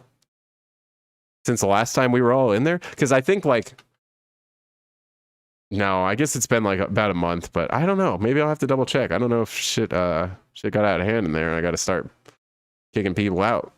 But I know there's they're color coded too, I think. So it'll show you in there who's from Patreon and who's just from like an ad and who's Overanalyzing channel, because I've got Hammer Kids and like Ruben. I work with a Ruben now. Ruben and I don't even know Clone Wars' name, but they're all listed as Overanalyzers, so people know. Like, you know, Anakin's Dark Deeds is probably one of my favorites, at least. Well, yeah, they're all one of my favorites. I don't know. Darth Kenobi's favorite ship, Rise of Skywalker, only had 2 original songs. So it was basically a greatest hits track, but not really. 40-some people. Oh, damn. Wait, I think I might have known that. I think that's okay. I think that's how it was basically last time. There might have been I think we got like maybe 1 or 2 new patrons since then. I think just 1 actually since the last time I've been there. So that might be a new one, but I don't know. It's like half and half patrons and members and then you and other creators. Oh, okay. Yeah, that makes sense. All right, hang on. We're getting distracted. We're getting way too distracted. All right, let's do this.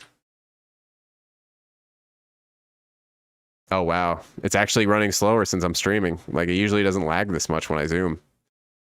All right, well, this shouldn't be hard. All right, so off the bat... I love that he thinks this is necessary. Like, do the droids really give a shit to be listening to this? All right, I'll definitely pick right there. We can interrupt this. We'll do it a little before. Well, no, it didn't catch from 712 to 722. It caught from 722 on. So... All right, so we're going to take that out. I love that he thinks this is necessary. Like, do the droids really give a shit to be listening? I guess we could do like a funny zoom. Really I don't know. Shit to be listening to this? Like, do the droids really give a shit? We'll do it from like right there. Yeah, this is going to be repetitive, guys. So that's the editing struggle, baby. All right, so we'll do a keyframe there. And I don't know, we'll just pick a random B1 to zoom in on. And that should fuck with the copyright algorithm for a second. I get the vibe. It just feels real. All right, yeah, and then we'll pick a different shot for this part. Because that doesn't need to be the same scene. That's where you got to like really watch your ass. Like doing this little shit, like even though it seems like it's a little bit like just taking that much out and putting it with something, a different part, it can really make a world of difference. And like, yeah, okay, we're going to pick one of these creepy scenes. And since it's so far away from the actual episode, it won't really matter visually. And yeah, it won't change anything. And this will literally just stop the copyright from where it is. It might pick up from this point on now, but we're going to keep going through it. When does this video get uploaded? I just tried to upload it like 17 or 18 times. and right now we're just trying to beat the copyright. I thought it was going to be done today, like an hour ago, but it took forever. Necessary. Like, do the droids really give a shit to be listening to this? I get the vibe. It just feels really... Oh, wait, you guys can't even... I'm sorry, guys. I have dual screen mode, so you aren't seeing any of this in real time. There we go. I'm an idiot. How do you... I don't even know how to operate non-full screen mode. It's like way different. Is there a way to not drag? You can't drag this? You can't hide the tool. God, this sucks. Sorry, I'm not used to seeing it in this view. All right, whatever. So we're gonna do that. There you go, guys. Sorry, I didn't mean to just sit here and edit and not like. Oh wow, it goes faster out of full screen mode. This is necessary. Like, do the droids really give a shit to be listening to this? I get the vibe. It just feels really, really uncomfortable. Okay, yeah, that's perfect. Oh wait, what was that? Why was that not? I thought I dragged that out. All right. A weapon which will destroy organic matter, but leave. Okay, so this shot is all the B1, so it's really of no consequence if I just do a little flipperoonie. You won't even know. A weapon which will destroy organic matter, but leave machines unharmed. All right. So, and then it was like around 40 something. I guess I can flip this too. Is this the full scene? Why is that so long actually? Probably just cut that. Okay, holy shit. That You know what? I think I don't know why that's cutting that many. All right, yeah, we're going to do that. And what we'll do now. All right, so that's where this dumbass comes in the scene. So until then, though, we'll just do like a creepy, long zoom. God, this scene is so fucking creepy. All right. Sorry if I'm not, paying attention to the chat, though, guys. I'm sure you guys are probably just as invested as I am at this point. All right, let's do a quick save, Rooney. Crap, no, I meant anyone can again Walker. Oh my god. Copyright sucks. Yeah, if we succeed tonight, I'll premiere it for tomorrow. But if we do succeed in uploading it, I will play the whole thing probably in stream for you guys, just for being such awesome sports about sticking around and watching me do this stupid shit. And then I'll probably just take it. I guess it doesn't matter. I don't have to take it off because if it's not going to get copyrighted, I can just leave it. And by the time the episode comes out tomorrow, more people have seen it. Technically, I should be only letting my patrons see it, but I love you guys. I wish I could be 2 episodes ahead. So here's the thing: if we ever do come to a point where I can make at least like rent from YouTube, like if I can pay rent via YouTube and no more than that, I am going to literally invest all of my time here and just keep grinding. And at that point, if I can invest full time on YouTube videos, I can easily do 2 a week time wise. I don't know about sanity wise, but yeah, that's going to happen. As soon as things start taking off, just expect to, I definitely have some catch up to do for these past couple months. I'll tell you that much. Isn't there a feature where you can try to go against the copyright claim? Yeah, you can dispute it, but that takes days. I mean, they give you a minimum of 30. After 30 days, it expires. But I'm not potentially waiting 30 days for this episode. I've been working all fucking month on this episode, I feel like. So my process is once I get a copyright claim, I just go in and fix it. I'm not dealing with all that and like getting approval for it when I can just figure it out myself, Music in Kenobi is boring. Show canceled immediately. Yeah, I'm canceling it in my mind. Honestly, yeah, the version with the fight scene with the Revenge of the Sith music is canon in my mind. Not this garbage we got. Machines unharmed. Okay, holy shit, that got way creepier. I love. All right, so I'm just gonna take a random part and put it there just to really make sure that this fucking algorithm thing is.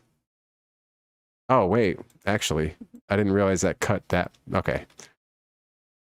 Okay, holy shit, that got way creepier. Yeah, there we go. Okay, that should be enough to fix this moment. And this is the problem that I always face. It's like once I do this, yeah, it's not going to give me this part as a problem again, but it's gonna really fucking suck. Yes, replace it. Add to render queue, render. So now it might fix that part. this part of the video, but it'll find another part of the video, and all of a sudden it'll tell me that one that it hasn't mentioned this whole time is like that.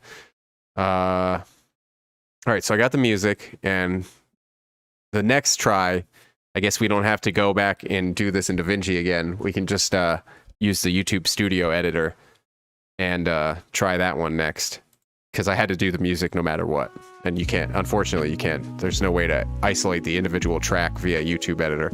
You know what I mean? Maybe not. You guys might not know what I mean, but don't worry, guys. It's fine. I know what I'm talking about. I probably don't know what I'm talking about. But yeah, it'll probably be uploaded tomorrow. All right, now I guess I can turn my iPad off for now. We believe! We believe! And a thing called love. Nothing about this is love. Thanks, Jordan. I'm glad you guys got me. Fucking YouTube doesn't. Alright, so now this has to render. Yeah, I guess my computer really is kind of running shitty when I stream. I never really do anything big when I stream as far as like bandwidth goes. Is it actually stalling like this? Is it? Do you guys see this, or is this just? I don't know. Do you guys? Oh wait, no, we don't want that. I don't want that. All right. Well, hopefully everything's fine now. I don't know if anything happened at all. Okay. Sorry if anything weird happened. There's a lot, like I said, there's a lot going on for my poor computer. I have a really good computer, I think. I mean, I built it for like $1,500, and that was on Black Friday, honestly. So I saved like $300 or $400. So it's close to a $2,000 build. You'd think it'd be able to handle this, but I don't know. Maybe not. I definitely don't know anything substantial about computers and everything. So I'm sure that one person who knows even a little bit would probably look in my whole, my everything, all my documents and everything, and be like, oh dude, you're a freaking idiot, and just fix it and make it way faster immediately. We see the stream. It's streamception, Fernando. That's what we call that. There we go. Here it goes. Click, click. Oh, what's happening? It's stuck in a... Oh, that's interesting. All right, well, now we're going to go in the infinite loop. Yeah, there we go. There it goes. There it goes. There it goes. Huh. Echo, echo, echo. A live stream and a live stream and a live stream, baby. What's up, Patrick? That's right. Live stream your own live stream. Get infinite views. You know what's funny? I watched this video on YouTube. I think it was the Spiffing Brit. I don't know if you guys watch that channel. Pretty funny channel. Trying to break the YouTube algorithm by setting his video speed before uploading at like 0.25. And like in at the beginning, he put a disclaimer up like and told you like slow your... Oh, he made it too fast, actually. He made it faster, and he told you slow down to 0.25 speed. And then it became audible, but it was really in an effort to just maximize the amount of watch time by slowing the video down. It made me think, it's like, does that shit really work? Like, if you guys all watch my YouTube videos right now at like 0.25 speed, it really doesn't adjust for that? It really doesn't account for that? It gives you the actual time spent at 2.5 speed? That's crazy. That seems like a big design flaw, YouTube. I mean, it works out in, I guess, the creator's favor. So if you guys ever want to do me a solid, just watch my videos at 0.25 speed. Spiffing Bit would be proud. I hope so, man. That channel, he's hilarious. God, I'm starving. I don't even know if yeah, I had like half a sub today, actually. And it is currently 7:48 p.m. Yeah, that's my problem, guys. I'm not good at eating. I can eat a lot, but I get so like busy, you know, when I'm at work and stuff. Like I don't think about going. Oh, I'm starving. I need to grab lunch. I wind up going almost all night without eating, and then I just eat like the amount of calories in one meal. I guess I'm technically fasting for my entire for the past 6 years of my life. Not intentionally though. Yeah, I just like get so distracted, I guess. I don't know. I'm in English writing music for a big band watching this live stream. You're in English writing music for a big band? That's sick. As far as the big band stuff goes, Daniel, I would love to hear that. Like, are you talking like big band, like not like, you know, like a rock band, but like big band, like, you know, brass and all that stuff? That's cool. I just want to get to weekend again. Yeah, that sucks, guys. I'm sorry you guys got to deal with school and everything. In terms of work, my schedule isn't like a Monday to Friday schedule, so I don't really think about the weekend. And it's been a long time since I've thought about the weekend, to be honest with you. I've always done random things most nights of the week. So even when it was a school night, I'd be like, yeah, I'm gonna... My mom was way too cool, man. I'll just throw that disclaimer out there, because, yeah, she let me get away with a lot. It's not like I did anything wrong. She gave me so much freedom that I didn't want to do anything wrong, I guess. It's funny how that works. Hey, what's up, the epic guy? 69.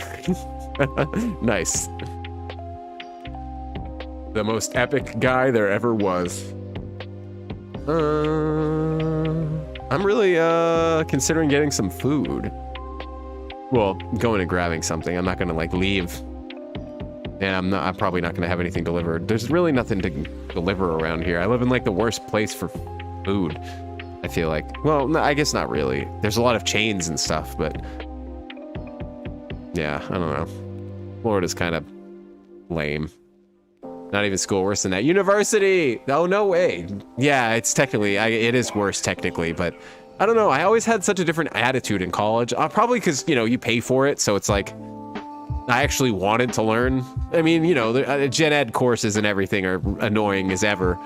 But yeah, I don't know. Every time I went into the campus for some reason, like, I was filled with this like weird nostalgic feeling of like being a kid, like in elementary school, going to your first day of school. I don't know, for some reason I was always like, yeah, I can just walk out whenever the fuck I want.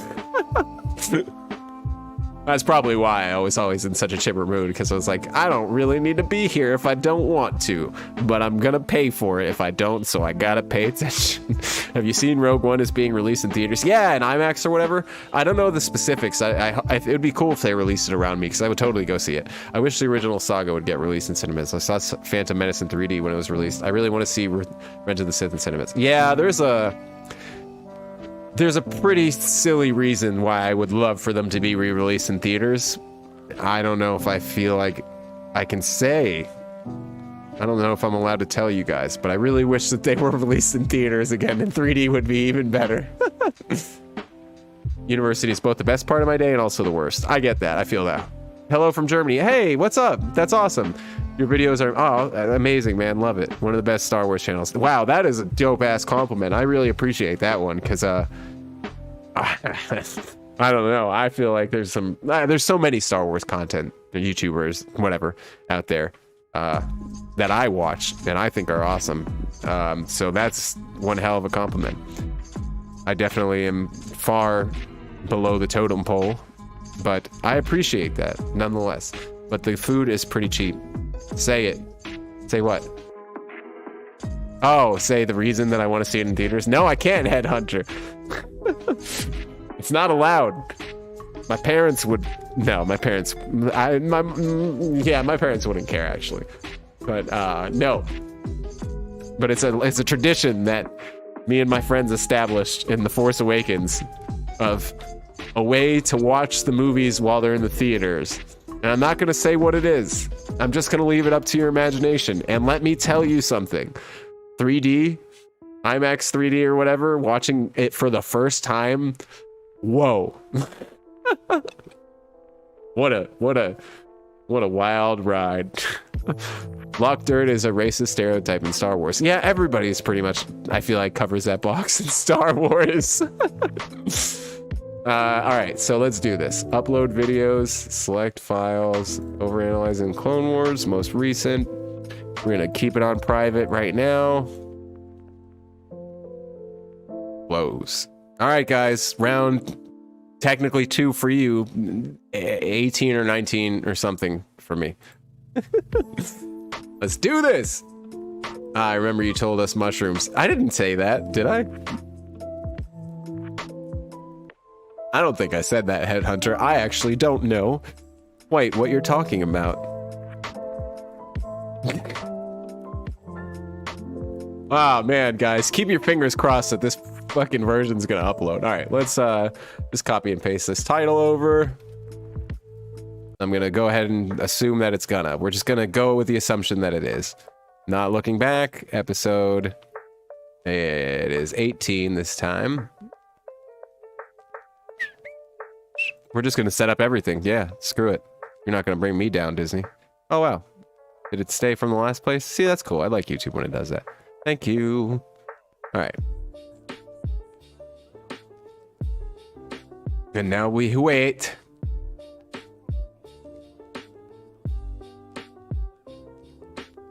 Don't play this game with me, boy. All right, well, yeah, let me put chat up or whatever. No, you know what? Sorry, I know I'm indecisive. We're gonna keep this up, and we're gonna watch this bar, ladies and gentlemen. So it's gonna go to upload, and then it's gonna process, and then it's gonna copyright check. Apparently, this is gonna take 23 minutes, so buckle up. It'll probably be faster than that. I don't know. Actually, since I'm streaming, it might not be. That's probably why it says 23 minutes. Usually it's like 15. Usually it's just about my internet speed gets it at just about, like, if the video is 15 minutes long, it takes 15 minutes to upload normally, ballpark. All right, let me move this. Even though everybody's gone now because you said it, Headhunter. All right, live chat. What is the difference between live chat and top chat? Every time I change it, it doesn't rearrange the order. I have no idea.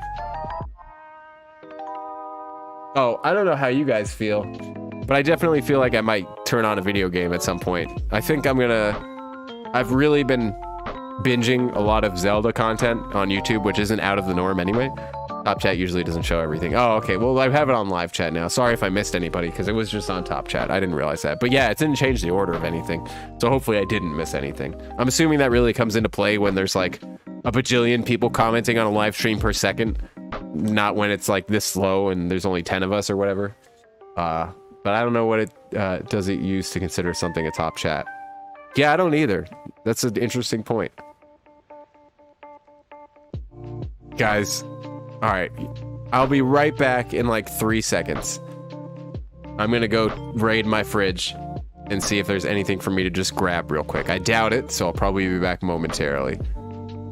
Wait, what you thinking about Star Wars is with Disney. I think everything is rushed and not as good as it could have been. Obi-Wan. In Germany, the most speaking role changed, so I watch it in English. Ah, well, yeah, I've always tried to, like, I always love watching it on other languages. Just a random side note. I think it's a pretty fun thing to do. You get so used to seeing it in your language, and then when you watch a different one, it's like, oh, whoa, that sounds way different. The thing about Star Wars and Disney is I think it's just too corporate.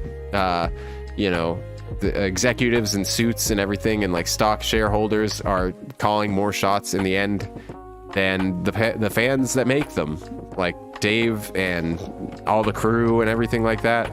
I don't really know, though. I can't tell what's going on behind. From our end, what I see, what I can say is, yeah, it's just bland and doesn't have any heart and soul most of the time, which is weird because The Mandalorian has a lot of heart and soul sometimes. It's a great show no matter what, but yeah, I know that lies a lot on nostalgia in season 2. But season 1 was great, and it didn't really have any of that, except for, I guess, Baby Yoda being a Yoda species. But yeah, I don't know. It's crazy that The Mandalorian comes from the same makers of the Book of Boba Fett, comes from the same makers of Kenobi. Yeah, I know that different people wrote them, but Disney's the one that said, okay, yeah, that's fine. We want that on our platform. You know? I've been looking forward to this. Nice. My uploading skills have doubled since the last time we met Ash. Watch my every death. It'll finish the same time it finishes uploading. Damn you, Headhunter! You don't say that. All right, like I said a couple seconds ago, Ridge run, BRB. Like literally, give me like. Actually, don't time me, but I'll be right back. My fridge isn't far.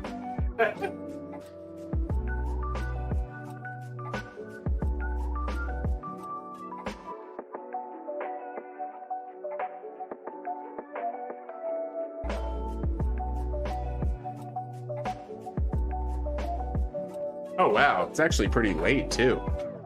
How long have we been streaming? How long have I been screaming? Almost 2 hours. That's cool. Just think, guys. We only uploaded one video in that whole time. Twice the upload speed, double the copyright claim. Alright, so I came back with a banana and a bag of marshmallows. They're not just marshmallows. I saw them at the store. I don't buy marshmallows. I haven't bought marshmallows in a long time, but I love marshmallows nonetheless. And I saw this little fucking big stuffed, it's marshmallows with chocolate on the inside and graham crackers on the outside. And it doesn't really taste like s'mores, but I'm a sucker for anything that says s'more on it. Yeah, not even one. We got a failed attempt. There goes the viewers. Nah, man, nobody was here to begin with. Only the OGs come to these streams. And you guys are the OGs, and I love you all. Don't mind me while I eat banana. And banana ASMR.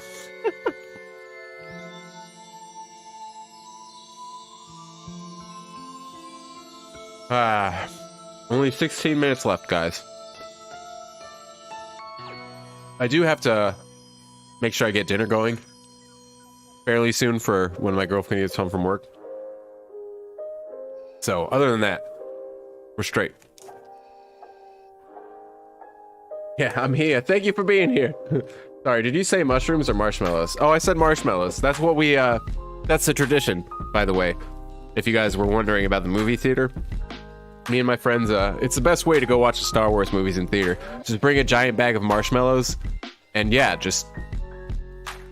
I recommend eating them like an hour and a half before you go to the theater, because by the time that sugar rush kicks in, you know, you'll be at like the prime...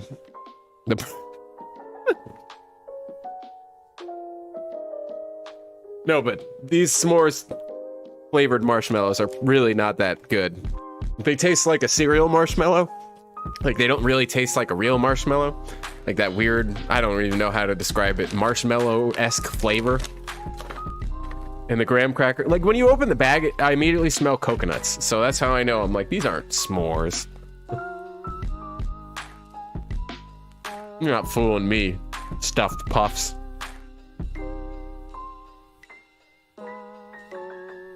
It only says that 2 are watching? Well, there might be only 2 watching. Yeah, it only says it 2. What?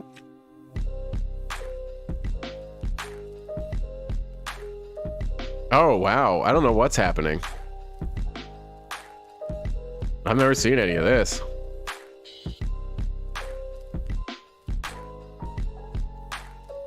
Okay, now people are coming back. That's weird. Interesting. Very interesting. Oh, the stream's not loading anymore for you? That's so weird, guys. What's happening? I have no idea. For those of you that are here, thank you. I don't know what the heck's going on. Yeah, it said the same thing for me. What's going on, Matt?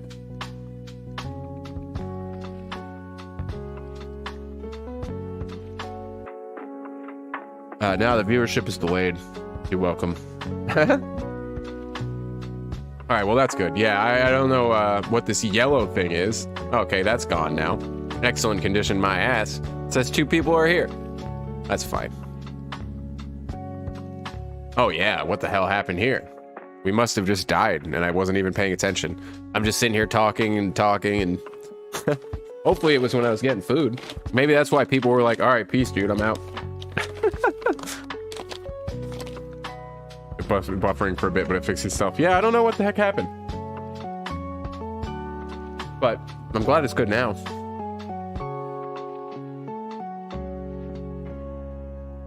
It's working now. Alright, sweet.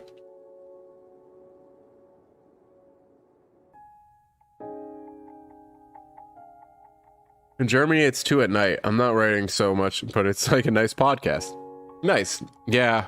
19, 11. Yeah, so 6 hours, huh? Damn. I didn't realize you guys were so far ahead of where I am in the US. Jack Meter, what's up? Yeah, new episode is on its way. As you guys may, as you can see, we tried uploading one version. I've tried uploading about 17, but we only did one per this stream, and it got blocked, of course. Why wouldn't it get blocked? So yeah, we're trying again, real time, and we got DaVinci open. I guess I should probably close this. It'll probably make my computer run a little better.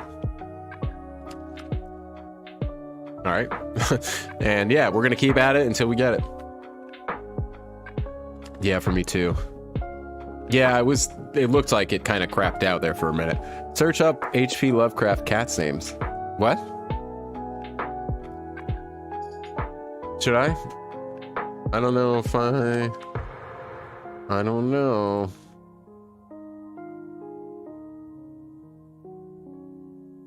I don't know. I feel like it's gonna... Oh my god, I hate you. I'm so glad that I didn't... that I didn't do it on my monitor that's streaming. Bugzilla, thank you for being a... Thank you for having my back on that one. But I didn't do it on the main monitor. Kids, that's the #1 trick I've learned from watching YouTubers. Is don't pull up everything on your first monitor, buddy. That you're streaming on. Because there be lurking out there some surprises. You guys, don't do it. Don't go Googling yourself. I know you're gonna anyway, so whatever. The fact that you're uploading something while streaming is ballsy, but I don't mind it. I'm doing well though. You know what? According to my internet service provider, I pay for the most expensive internet there is, so I'll be damned if I ain't gonna push that limit, baby. Although, yeah, it is definitely struggle busing.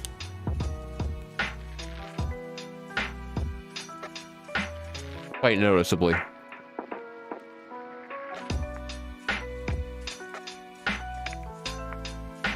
I might even really push my luck and start streaming a game while we wait. I don't really think I have time to do all that. All right, dinner's gonna take about an hour. I might have to start cutting. Oh, shit. Oh, I guess it doesn't need to be ready right when she gets home.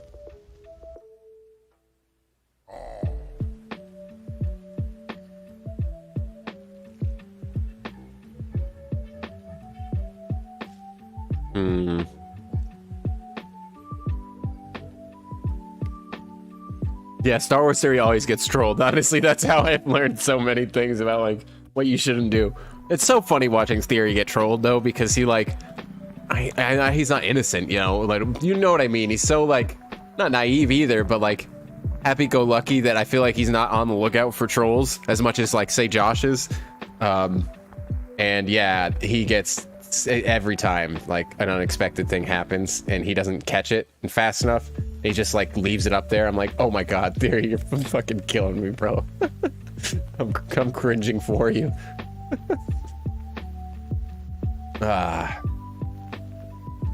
It's funny, though. It's all good fun.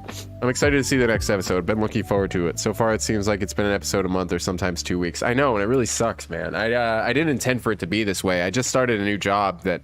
Thank God I did, man, because it's put me in such a better position financially. And I shouldn't say better position, it's just gotten me out of a really far hole I was falling under. I'm not gonna get too much into it, but yeah, I've been so busy working and you know, fixing some stuff around in my life that I have had no time to really get into YouTube, and it really sucks. But I'm assuming that if I keep this up, I just got to keep working, you know, for like a good amount of time, obviously for the rest of my life, probably. But, you know, I just got to keep applying myself, and within the next month or two, I'm sure things will substantially turn the other way again, and I'll have way more free time to edit. I'm hoping that's the case. Either way, I've gotten this past month, I've gotten all the time-consuming things that I've needed to get done, really. I've put in the effort where I needed to, and it should be a lot smoother sailing from here. Gullible. Yeah, I guess that's one of the words that I was looking for. I hate Star Wars theory. Yeah, I don't really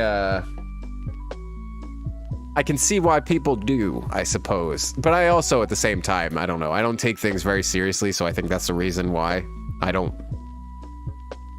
Theory reminds me a lot of one of my best friends, Greg.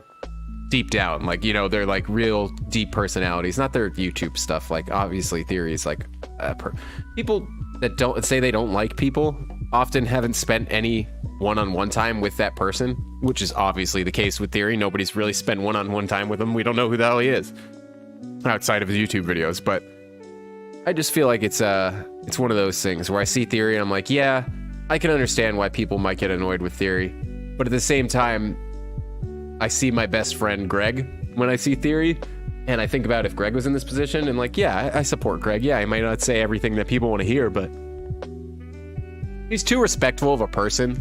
Like, my friend Greg, at least. He's too respectful of a person, like, to mean any harm, you know? And I feel like Theory is that way to a point. Like, he doesn't, like, go out and say, I hate this or I hate that. And a lot of Star Wars YouTubers do, man. Like, there's some fucking real downers out there. And, like, all they do is make their content about how Disney's ridiculous. And yeah, it is ridiculous, but instead of making content about Disney sucking so much, I just make content about the Star Wars that I like.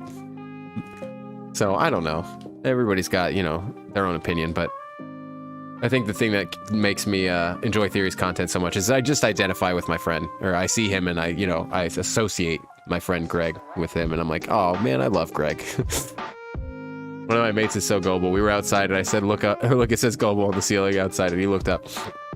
See, there's I guess there's probably a point to where gullible and just being happy-go-lucky kind of separate, because I would be that person too, probably. I'd be like, what the hell did you just say? And I'd look up instinctively, and like at the same time, if a guy in a trench coat came and tried to tell me that I could make $1 million if I just followed him behind this dumpster, like, I'm not gonna do it. I'm not like, that's gullible, you know, stuff like that, where it really counts, you know, when my my overall MO is like happy-go-lucky. Like, I'm never really mad unless somebody's like making me mad. Like, you'd have to be making me actively angry. Like, if I walk into a situation that's annoying, I'm not gonna get mad. I'm just gonna be like, well, this is kind of annoying, but I'm still in a good mood, you know, unless people actively try and bring me down. So I don't know. I feel like I fall into gullible traps, quote unquote. Like, if somebody put their finger on my chest, I'd probably look down at it and they'd flick me in the nose or whatever.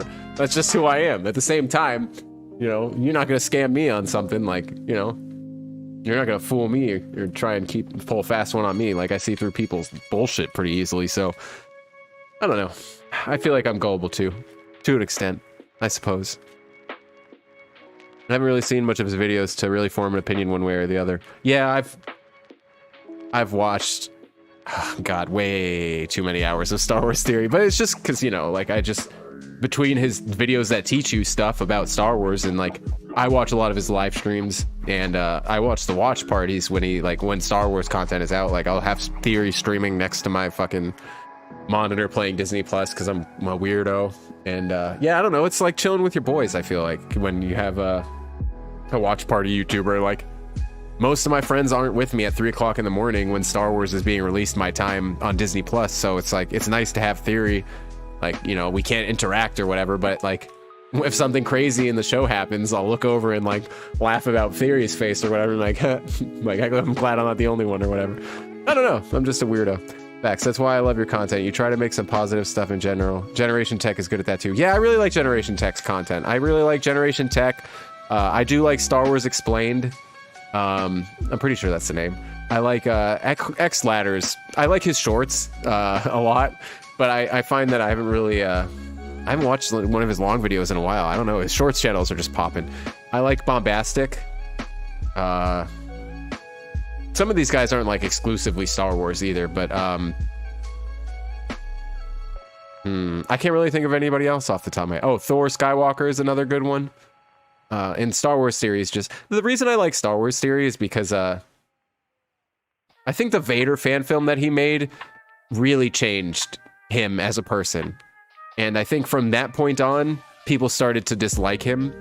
Not because of the Vader fan film. I think it's just like the stress of his YouTube success and that it made him a little bit bitter without really meaning to be. Like, I think he's just one of those people that doesn't have, like, he gets really worked up and it's really hard for him, I think, to control it. You can kind of tell, and especially when he talks about his past and being bullied a lot. Like, Greg was bullied a lot. That's my best friend Greg, and the reason I met Greg was, I think, actually because it was like when we were young. I think the first time I met him was at some random amusement park, and like I recognized him from school. But like the first real time, he used to get fucked with a lot, and people would pick on him. And I wasn't a big kid or anything, but I was always that like kid who tried to be like, I guess like Link from Zelda, and like try to be everybody's hero or whatever. So I like stepped in and like would defend him, like, and against those kids or whatever. And then like, I don't know, we just started talking. I was like, yeah, I don't know, I like you a lot, Greg. You're awesome. Like, nobody's gonna fuck with you when I'm around. Like, get out of here. If we go down, we're going down together.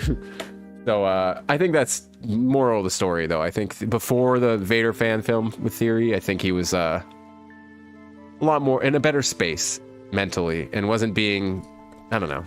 You can tell just by the way he speaks in his older videos. Obviously, most content creators go through a little bit of a shift, but yeah, I don't know. The fame, man, it gets to people. But I'm glad you enjoy my content. I try and not, instead of being negative, I just try and talk about the things I do love. All right, guys, upload is complete. Now we're into processing. Now we got to wait for it to process and then check itself. Processing should go faster, though. I mean, hey, do the stuff you want. I make videos you want to watch, write what you want to write, etc., and you never go wrong. Yeah, that's always the approach that I've tried to take when I create. Like, this is the first YouTube channel I've ever really created with, but I've had a YouTube channel for my music that I've created for a long time, and I've always just worked on the music that I want to work on and whatever, and I don't really care that it's not as popular of a genre or whatever the case, or, you know, never really chased that stuff. I don't watch Theory as much because when he makes lore videos, he gets it wrong half the time, and my nerd brain gets frustrated, but he's chill.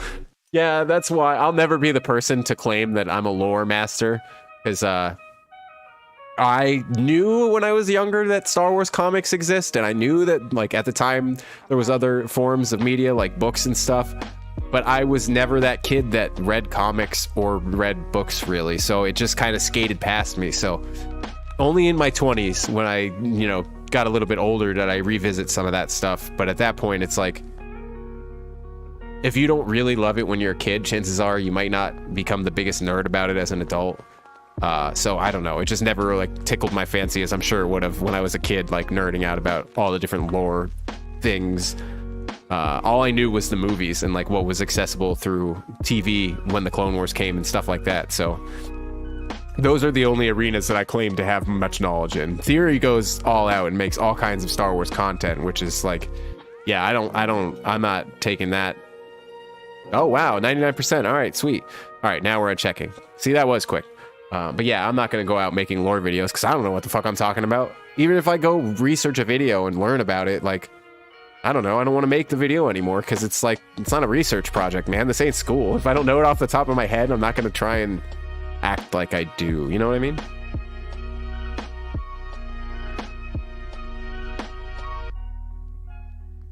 But I don't know, y'all. Just noticed something. You're almost at 3K subscribers. Hey, I know. I really appreciate every single one of you. If you guys aren't subscribed and you're watching this, I don't even think that's possible. You guys have to be subscribed if you're watching this. I mean, there's only like what? It says there's only 3 people in here, but I see like at least 5 different people. So I know that's not correct. But yeah, I appreciate all you guys, and it's pretty awesome. I never thought we'd be this many subscribers right now, so I am pleasantly surprised. And that doesn't happen often, as far as pleasant surprises go. So, This resistance. I thank you very much, guys. Place your bets. Is it going to be copyrighted or not? Yes. I don't think that part's going to be copyrighted in particular, but I have a feeling it's going to find a new part to copyright. I think we will have successfully beaten that one, though. That one was pretty easy. That one was the first time that one came. That was the first time that section came up, so it's really looking. Yeah, if it doesn't get copyrighted, though, I'm going to set the premiere for tomorrow, and then we can just go watch the video ourselves real quick in the stream. Maybe I'll cut that part out of the stream, but it's like, not a lot of people are going to see that before tomorrow, so I'm not too worried about it. Speaking of Star Wars books to read, Thrawn series books are pretty good to read. Yeah, so far I've read the Ahsoka novel. I've read, which, you know, I thought it was really good, but kind of sucks that some of the Mandalore stuff kind of retcon. But it's not really that big of a deal for the book. It still works as a book anyway. Revenge of the Sith novelization I have read. I feel like there's one more. I can't think of what it is. Oh, I think I've started Plagueis, but I haven't finished it. Which I can't wait to finish it, honestly. I don't know why I haven't finished it yet. And then I have Aftermath, the Aftermath series, but I haven't read it. And actually, my girlfriend gave me that, so I do still have it, technically. It's in my possession, but I didn't exactly go out seeking it. I don't know, I've heard they're okay, though. But yeah, the Thrawn, I've only heard good things about the Thrawn series, so I definitely have to get into that. Darth Bane looks, but I'm a sucker for the Old Republic anything. Yeah, the Darth Bane novels are another one that I really want to get into as well. Wasn't surprised this should happen more often than I wish they did. Yay! And I'm always so behind on chat that I always forget what the comments could be referring to. I found a video when I was 7 or 8 of me and my friends playing in the pool with noodles and recreating Order 66, and one of my friends was like, I am Kianamuni, and I said, I am Commander Bakara. I was impressed at what us 7-year-olds knew. Yeah, see, if I watched Star Wars when I was that young, like, there was so many things that I geeked out like that, mostly with, like, Nintendo and whatnot. You guys could have probably guessed that. But, yeah, there's, like, a lot of kids' WB cartoons that I used to love. I used to be able to, like, know the lore about all that shit. But Star Wars didn't get to me until I was, like, in my early teens, pretty much just a teenager, so I was all angsty and whatnot, and I didn't have time for all that. I only had time for, like, Anakin's angst. I think that's why I loved Star Wars so much, is because I was such a pissed off teenager, and Anakin was too, so I was like, yeah, I get it. A young teenager, obviously. It's not like I was 19 or 23 like he was in the movies or whatever, or 10. But yeah. Yeah, free audiobooks on YouTube for the book. Oh, I didn't know that. That's sick. I assumed it would all be on Audible because it's Disney now that owns Star Wars in general and would make it Fort Knox to get accessible. That's pretty cool, though. I'll definitely check that out then, because I don't have an Audible subscription. My girlfriend does, actually. I just use hers to read Star Wars. I'm an idiot. All my girlfriend does is read.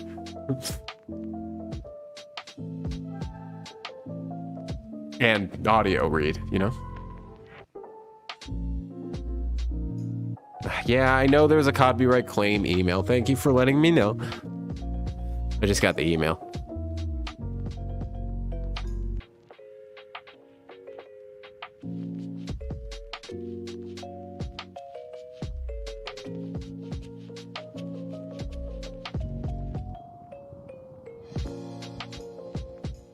Sorry, guys. I'm texting my girlfriend to see if she knows her ETA as far as her when she gets out of work. 52%.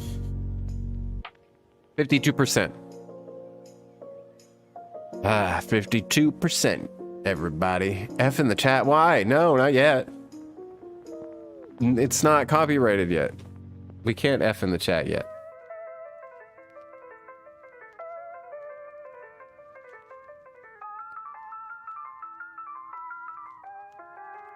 Oh man, my girlfriend texted me back immediately. She's probably almost done soon. I honestly need to suddenly get a copy of Revenge of the Sith novel. I've heard it's really good as a book. Yeah, I can't remember where I came across it, honestly. I think we were actually, me and my girlfriend, we were in St. Augustine, and we were in some, like, random little bookstore. Like a tiny one, and barely the size of a bedroom, this bookstore. And, yeah, I was just looking and I saw Star Wars real quick. I was like, oh, and I grabbed it out of, yeah, I was like, I'm buying it. It was like, how much is this? Like, $20. I was like, give me it now. I remember watching the episode when Rex gets shot. As a kid, I jumped and yelled no. Yeah, that's coming up fairly soon, I guess. Yeah, what's his name? Cutler Queen. If that's the one you're talking about. I'm pretty sure that's the most prominent time Rex gets shot that I can think of. Yeah, I heard a lot of videos on it. It really delves into the psychology of every character. Yeah, I bet. That's really cool. Damn, I was looking forward to seeing the new episode early. Yeah, I mean, you know, like I said, Dragmere, if this one is successful, then that's what we gonna do. Well, I might have to cook. Let me ask my girlfriend, on a scale of 1 to break up with me, how much does she want me to cook versus going out to eat? Of 1 to break up with me. How mad would you be if we got food instead? I'll buy. Well, I mean, I would have bought anyway. If we got food yeah, but saying I'll buy, even though I was gonna buy anyway, makes me look like, oh, well, at least he's offering to buy. Yeah, we can just go get food. Whereas if I just asked, I feel like she'd have a better chance of being like, you promised. No, she wouldn't do that. I just did promise. She's like, will you cook tonight? I was like, she's like, I get out of work late. I was like, yeah, I love cooking, but holy crap, I really don't cook at all anymore. She cooks so much, and I do all the, we've divided our responsibilities as such that most normal couples do, where, she does a certain aspect of things and I do a certain aspect of things, and she's taken cooking by the reins and cooks like pretty much every night and is a baller cook. So the fact that I'm left up to it means I want to order takeout. We got food instead, and I'll buy. Maybe I'll send a smiley face with it too. Really sell the genuine nature of my cop-out meal. Wait, where's the upside down smiley face? I feel like that would be a little bit more appropriate. Like, filled with wonder, you know? I have no idea what the fuck I'm talking about here, guys. Oh, I didn't even see the chat. $20. I saw it once at a store down here for like €5 at the most. I think it was $20. I don't know. And I didn't think too much about it, to be honest. And it was used too. It wasn't even new. I mean, obviously. I don't know. Hang on. There's still probably the price tag in it. Oh, okay. No, that makes more sense. There's $25.95 written on this little sticker, and there's a slash through it, and in the bottom it says $8.95. I guess that makes a little more sense. But still, it looks like they were written like by the same person. The handwriting is exactly the same. So what did you decide in like the span of a week that 25 was too much and $8 was right? I don't know, but thank you anyway. On a scale of 1 to Breaking Bad, how bad do you want me to cook, Jesse? Touche, Obes Canobes. I think that depends on the cooking skills you have. Oh, all right. Well, I wouldn't say I'm like a top chef or anything like that, but I've worked in, I worked in kitchens since I was a kid. My dad had a restaurant at one point in time, and I was always back there doing illegal labor. Oh, guys, it stopped the percentage, so now we just gotta wait for its random decision making. But yeah, I've been exposed to cooking, so I guess I know how to cook a lot of things. I'm good at cooking a few things, I would say. I am the best at cooking steak that you will ever see on this side of the East Coast, baby. No, that's not true, but I cook a baller steak, though. I'm not gonna lie. Any type of steak you want it. I don't care how it is. The flat top, char, gas grill, whatever, sous vide, whatever you want to say, whatever, a roast. Give me that beef, and you gonna be happy. You need to check out Transformers Dark of the Moon score. Oh, do I? Is that now? I thought I just watched a video on somebody talking about the music in Transformers, but I don't know if it was Dark of the Moon. I don't even know what Dark of the Moon is. I'm gonna be honest with you. So I'll have to go find out. Oh, true. Sorry, Obes. Yeah, typical American. We never have to deal with either of those, really. I did when I worked in banking, so you would think that I know the currency exchange symbol by now. But also, my eyes are terrible, so I probably wouldn't have even called it out if you didn't point it out to me, because everything's kind of blurry until I like get really, really close to it. I haven't had the best experiences with steaks, so probably because the only real steak I've had most part have been blazed to hell and back. I've had most part. Wait, you've been blazed while you've eaten steak, or the steak was blazed? Because if you've been blazed while you were eating steak, I feel like that would make it better. But yeah, I don't know. I used to hate steak when I was a kid too, because I guess the only steak that I ate was when I went out to a restaurant, or like when my parents would cook it. And you'd think my dad, being a chef, would know how to cook a good steak, but I don't ever remember eating one from him. My mom did probably most of the cooking anyway, because yeah, that just apple don't fall too far from the tree. No, I don't know. I didn't like steak at all until I was older, because every time I'd eat it, I don't know if they just didn't. Nobody can cook it like the way it's meant to be. It's really not hard to cook a steak at all, but I don't know. There's steps, and people just kind of try and like get it done, and that's not right. You got to give it the love it deserves. I eat 14 roast potatoes a day for most of my life with some sort of meat. You ate, or you currently are eating 14 roasted potatoes? Because that's insane. No, the steak was cooked to hell. Very well done. Oh yeah. Well done, steak. Get out of here. Now, I will say, if you cook a steak sous vide, if you guys don't know what sous vide is, it's basically you take a steak and you vacuum seal it in a bag, and you throw it in water that's like 130 degrees to 160 degrees Fahrenheit, and it cooks for an amount of time. And it gets, you know, it's supposed to retain the juices. It does get it to the perfect temperature pretty easily, and then all you have to do is literally sear the outside of it really hot, really quick. Not really hot. And then bam, you got a great steak. But if you do that well done on sous vide, it still maintains a lot of the moisture content, at least, compared to just like cooking it to hell literally on a fire, like until it gets well done. I'm not gonna, I'm talking too much about cooking now, I feel like. But steak is my favorite food. A well-made steak is good, but those well-made steaks are apparently extremely hard to come by, even in restaurants.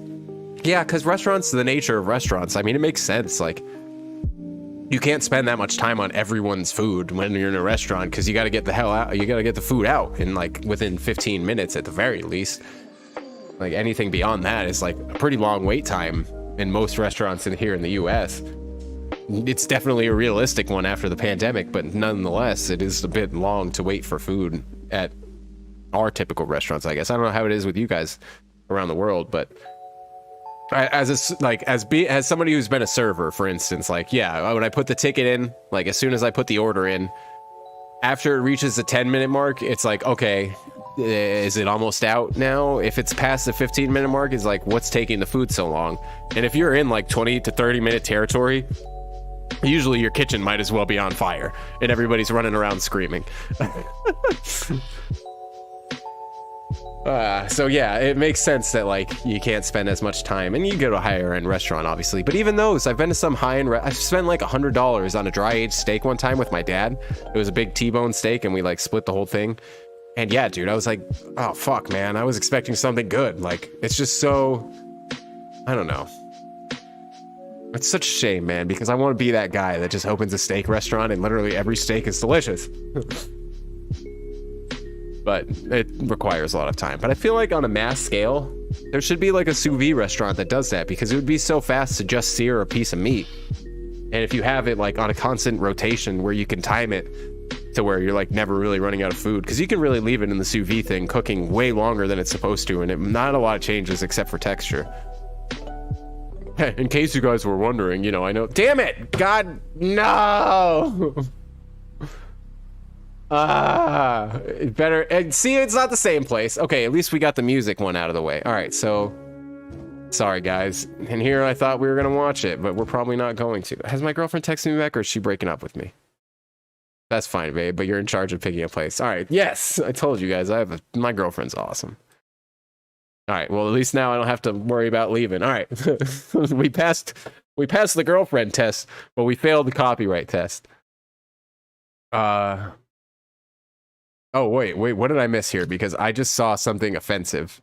A well-made steak is good, but those well-made steaks are apparently extremely... Oh, okay, no, I already read these. There's blue steak. See, blue steak is... No, blue steak is... I don't know if it's necessary. I guess it's like, okay, I've had raw meat, raw beef before. Like beef tartare or whatever. I like it. But the problem with blue steak is what I love the most about steak is that rendered fat. Like when it starts melting in your mouth, and if it's still blue on the inside, chances are the fat isn't rendered down completely yet. So you get like little chewy bits, and yeah, I'm not about that. Medium rare for me is fine, but medium rare is usually like the perfect temperature for the fat and the versus like the inside content. Once you go to medium, it's like, nah. Now it's starting to get chewy, in my opinion. I don't know. But yeah, I don't know. Almost medium rare looks like it's almost raw, but it tastes the way you want it. See, when you have like literally raw on the inside, yeah, I don't know. It's like, it's a shame because that fat is so delicious. It melts in your mouth and everything, but it won't if it's still raw on the inside. You're gonna get that little chewy thing. That you're like, nah, you like bite into like a little piece of rubber. I hate it. Dry aged isn't the best. F. Breaking up with you for me. It's blocked because, well, apparently it's blocked because of this. Here, let's see what it is real quick. But yeah, well done steaks are the devil. But anyway, sorry guys, I love you. I used to be like, to stick to one's beliefs, young Padawan. As any Jedi really? This is what it keep eating your fucking mozzarella stick. We need to find a ship. You're talking about stealing from one of the clankers? Count me in. We need to find them first. I think we just did. Plastic. Okay, no, that makes sense. This is one of those things that I specifically wanted to put a lot of the chase scene with the probe droid, and you'll see why in the video. But yeah, I'm not surprised that that part came up next. Medium rare is best way for steaks. Sometimes rare if well seasoned. Yeah, even rare steaks can come out sometimes, like, you know, pretty on point. But yeah, literally just a sear on the outside and zero rendering on the inside is a no bueno for me, man. I won't knock on you if you like your blue steaks, but oh yeah, you guys like my background. I'm pretty sure you saw it last time, probably. Well, most of you did if you were here last time. Come on, Da Vinci, why aren't you opening? My whole computer is like just not cooperating today. Well, are you gonna open all the way?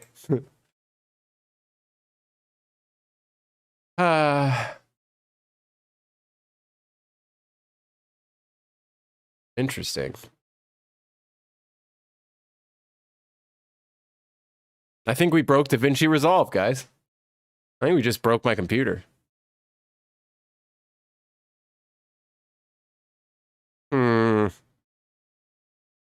All right, well, you know what we can do? We can, I don't really know what we can do. You got any ideas? Why it's not working? I still don't understand what makes a steak blue. Like, is it blue steak for the style of cooking or because there's like blue cheese making it blue? I don't really understand why they call it that either, but I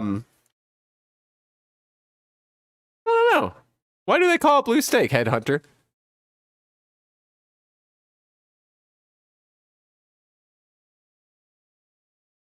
Oh wait, you didn't say you liked blue steak. You just said, okay, never mind. Never mind, Headhunter. You good. If you don't know what, I mean, we'll just Google it. Why do they call it blue steak? Blue steak is called blue because when it's, oh, okay, because it looks kind of blue, and it doesn't really look blue. It looks, yeah, purple, bluish hue, whatever, I guess.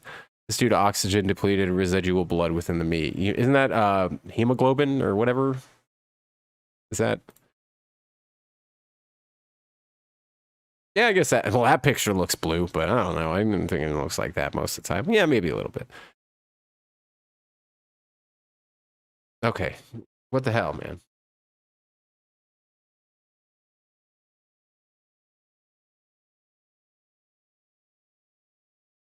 There's like a blue tinge. Yeah, I suppose you're right. It's like a deep blackberry purple. Oh. Let's get that task manager up. Let's see what's going on here. Is it even running technically, Da Vinci? No? I mean, yeah, it would have been up there. All right. Whatever. So unappetizing. Yeah, it really does, actually. I don't know. That picture in particular, I guess.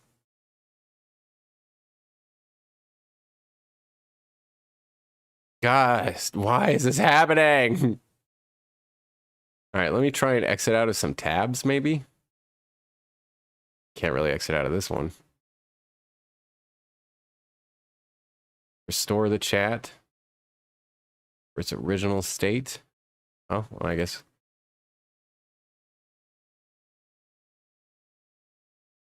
I thought I did. Why isn't it working?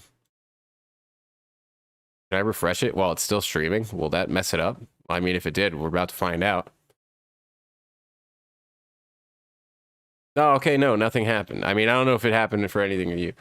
All right, so come on, guy. You stupid ass Da Vinci Resolve. What the hell are you doing?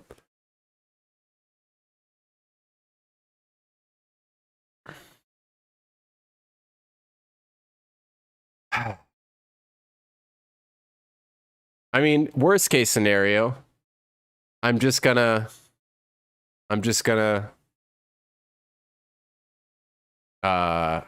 do this later. You know what? No, you guys were such good sports about it. You guys want to watch the episode just on my video file or whatever? I'll play it. I'm a fun guy. I don't even know who's here right now. So if you guys are lucky, well, if you guys are lucky, if you guys are here and you want to see it, I guess we can just watch it because YouTube's being a piece of shit. Excuse my French. Well, you guys hear me cuss all the time. All right, exclusive view. Hang on. Give me a minute then. I got to grab a drink.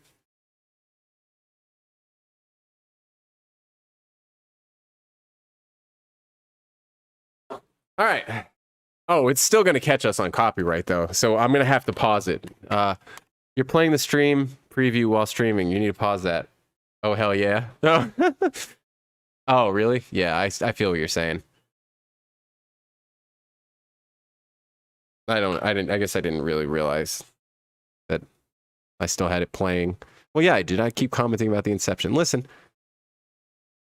I forget sometimes. All right. All right. There we go. Everything. I mean, copyright stream doesn't really matter. Yeah, it's not like I was gonna make money on my stream or anything. So it doesn't matter. But yeah, we'll all right. Y'all ready? Y'all got your popcorn and stuff? You ready to do this? Everybody? I'm gonna keep the chat up so I can like still read and stuff. It'll be a fun little, and honestly, I think with the screen this small, it's gonna make it way harder for copyright to even catch it. Because the size, it's so many stupid factors when it comes to this shit. All right, y'all ready? You could edit the video to 2 speed or something and have us watch in 5 speed and pitch down the audio. That would work. Visual copyright, I got no clue though. Yeah, that would work for copyright if I had slowed it. If it's all slowed, then it technically counts the same amount of frames, you know, as in real time, and that's, yeah. But yeah, pausing it would do the same thing, kind of. So we're gonna try it out. I wonder, I'm curious to see if we get copyrighted. All right, let's do this. This episode's little fortune cookie, yeah, I'm ignoring it. It's really the only one we've had in a while that just straight up gives an example of what the theme in this episode is. Most of them do in one way or another, but a lot of the times it's just kind of vague and left up to some interpretation. That's probably why I literally haven't gone into any of them until now. Okay, damn, talk about a beautiful sunset here. It's kind of interesting that the sunset in the last episode was so serene and beautiful with lots of oranges and reds in the sky. And then we get to this episode where it's kind of hot pink, yet still kind of gives you the sense of impending danger on the way. That's some nice subtle storytelling. Also, I kind of think that they were going for a sunrise here, but it's kind of weird that they have the sun going in the exact same place in the last episode that it was setting. Do they rise and set in the same place? Yeah, that one really bugged me. Thanks, tall man. Here, fruit. Hey, wait, are these the same plant things we saw all the way on Rhodia? Like, where do these come from? They're nowhere to be found on these tree things, so do these guys intergalactically trade goods? What the hell do they have to trade with? Commander Bly, we've got company. Friendlies? Negative, sir. A droid ship. Acknowledged. Get back here. Yeah, dude, Ayla in that hourglass, bro, is something else entirely. Let me tell you that. Okay, actually, I think it'll show me like on my live stream panel if I get copyrighted. So I'm gonna keep that on this monitor. I forgot about that. You missed red sky in the morning farmer's warning as alarmins are farmers. Oh wow, dude, damn it. That would have been smart. But it does make me angry that they it is supposed to be a sunrise, I'm assuming, because the rest of the episode plays out and you know, the sky gets gradually brighter and brighter. So I'm assuming that it's all the same day and it's supposed to be a sunrise. But they have it coming from the same place that it's set. God, like you couldn't you have just shown the city from the other angle and showed the sun from the opposite side of the sky, or any different, even if it's not the opposite side of the sky. I know that's not how all planetary rotations work. I know it could be a little bit skewed, right? So it doesn't have to be, but it's like in the same place. Yeah, it's a flat Earth. That's right. Actually, I forgot about that, Fernando. Thank you. Sunrise, sunset continuity. If we spent more time on this planet, I suppose, but we'll have to make sure that we keep our eye out for other planets. I didn't anticipate this little surprise. This is one of those moments where you can really hear the way D. Bradley Baker tries to make the clone sound different somehow. You hear Bly with a lot more ruggedness, probably trying to sell the whole commander role over captain, but the way they pretty much have a diagram on how they want all the different clones to sound, centering with Rex as kind of the ideal soldier, is pretty interesting. When I'm trying to make the clones sound different, we'll often ascribe maybe an adjective, or is what I do is I'll write like an adjective. D. Bradley's the man, Well, he dude. can be a little more of a grunt, a little more blue collar, or he can be a bit more of an officer. Something a little more proper. Maybe give him a slightly newer voice. Maybe he's newer and a lot younger. Or he's kind of a bully. A little more of an army guy. Or he could have a little bit more of an accent that's a little stranger because he comes from another part. I wish I could do that kind of shit, man. Like, what? It's so cool. Was the view from previous one have the U-shaped village facing the other way? Yeah, I made sure. I definitely, it pissed me off that much. I was like, are you serious? They rise and set in the same place. Yeah, so, okay, so you'll notice. Also, I kind of think that they were... Okay, so this is the shot from this episode, right? This is generally, I think, where Ayla and Ahsoka were standing in the end of the last episode when the sun was very much setting. They were right here, looking in this direction, generally. So, look. Going for a sunrise here, but it's kind of Look, because you can see the U-shaped and then the mountains right here, right? weird that they have the sun going in the exact same place. Okay, so there, this is come on, go away, you stupid writing. This is the beginning of the, all right, yeah, but you get it. The beginning of the U is down there, and, you know, the sun is right behind the big pod, which is In the last episode that it was setting, do they rise? exactly where it is there. They're from the same angle. Baker does blow my mind, too. He is the man. It's not rising from the exact place, but yeah, it's annoyingly close. Yeah, it's way too close. Like, so you're telling me, like, the sunset from right there. Look, the adjacent, like, look at the, like, it's in the mountains a bit, I guess. So maybe it is a little bit more over here where it's rising. All right, I didn't really notice that as much. I'm sure the mountains aren't probably the same over here, though, either. It's probably an animation thing where... Setting, do they rise? Yeah, you can kind of see them. Oh, it's way too close for comfort, man. Hey, it could have fucked rotation or... Yeah, the weird rotation thing is what I'm going with, because I haven't really noticed a shot with the sun above them, and that may be the case where it just kind of, like, lazily drifts to the left, and, you know, kind of... I don't know, maybe. We'll figure it out. Okay, anyway, we already saw this Where part. You can really hear the way D. Bradley different. But yeah, D. Bradley's the man, dude. Give him a slightly newer voice. Maybe he's newer and a lot younger. Or he's kind of a bully. Well, if that was the case where, like, let's say this is the horizon and the sun was like, it would be night if the sun, you know, like went like this, but it would only be night on a certain place of the planet. Like if you're on that other side of the planet where the sun's just kind of cold chilling going around in a circle, that would be a pretty perpetual daytime situation. We could have a little bit more of an accent that's a little stranger because he comes from another part of the galaxy like that. I'm sorry, but you're still too injured to move. Jesus, talk about an abrupt change in music. There's really Yeah, that one really pissed me off. But I guess also at the same time with the whole planet or the rotation thing, it would depend. I don't know if the planet rotates or not. We don't have any of this information. We just gotta speculate. It's been only a couple of times that this has happened so far. Come on, sound team, get your shit together. All right, yeah, this guy was absolutely intentional. What menace have you brought to our village now, Jedi? The Separatists don't even know we're here. We've got to hide. You can't fight them alone. We would rather die than to kill others. Do droids really count here, though? If the Lurmen want to remain neutral, we won't force them into war. I must see what our new visitors want. Anyone else find it awfully convenient that they really didn't know the Jedi were here yet, but just happened to pick today to scout for new planets to ruin? I do really love the Lurmen as a concept, man. I'll never understand model errors in the show. They do have to add models in for each frame. You'll see later in the episode. Some of the B ones that die all turn into commandos on the floor. In this episode, I didn't notice. That's funny. There's gravity on the planet, therefore it rotates. Yeah, but yeah.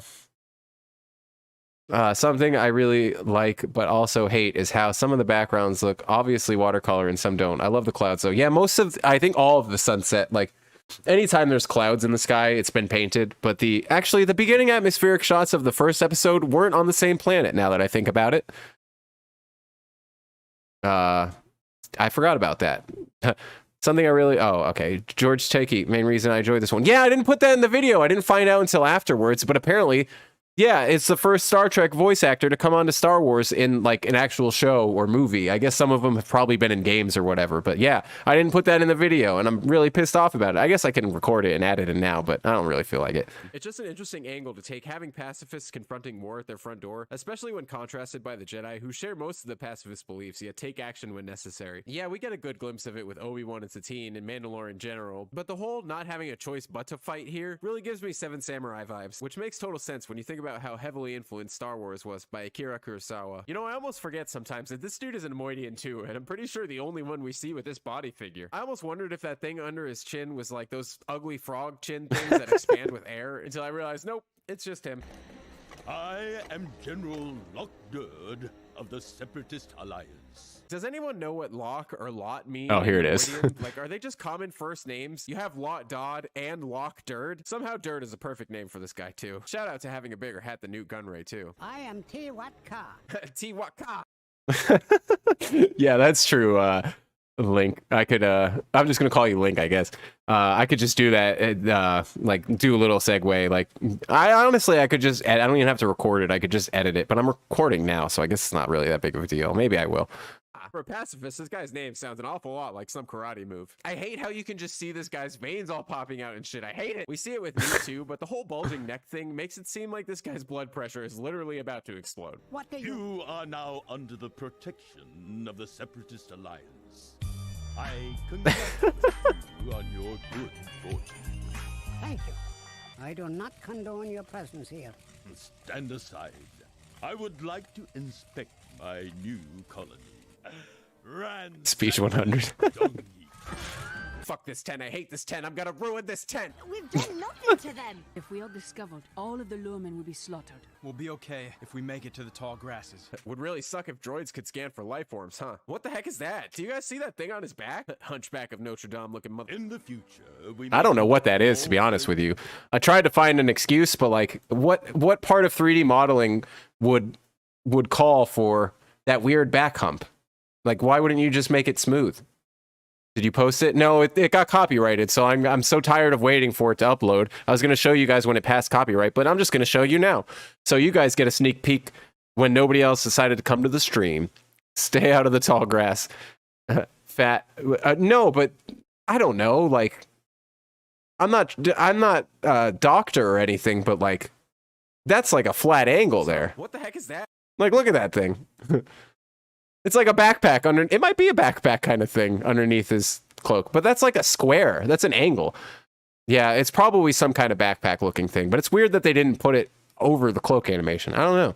Do you guys see that thing on his back? That Hunchback of Notre Dame looking mother. In the future, he should stand up straight. More periodic searches like this one in order to maintain security.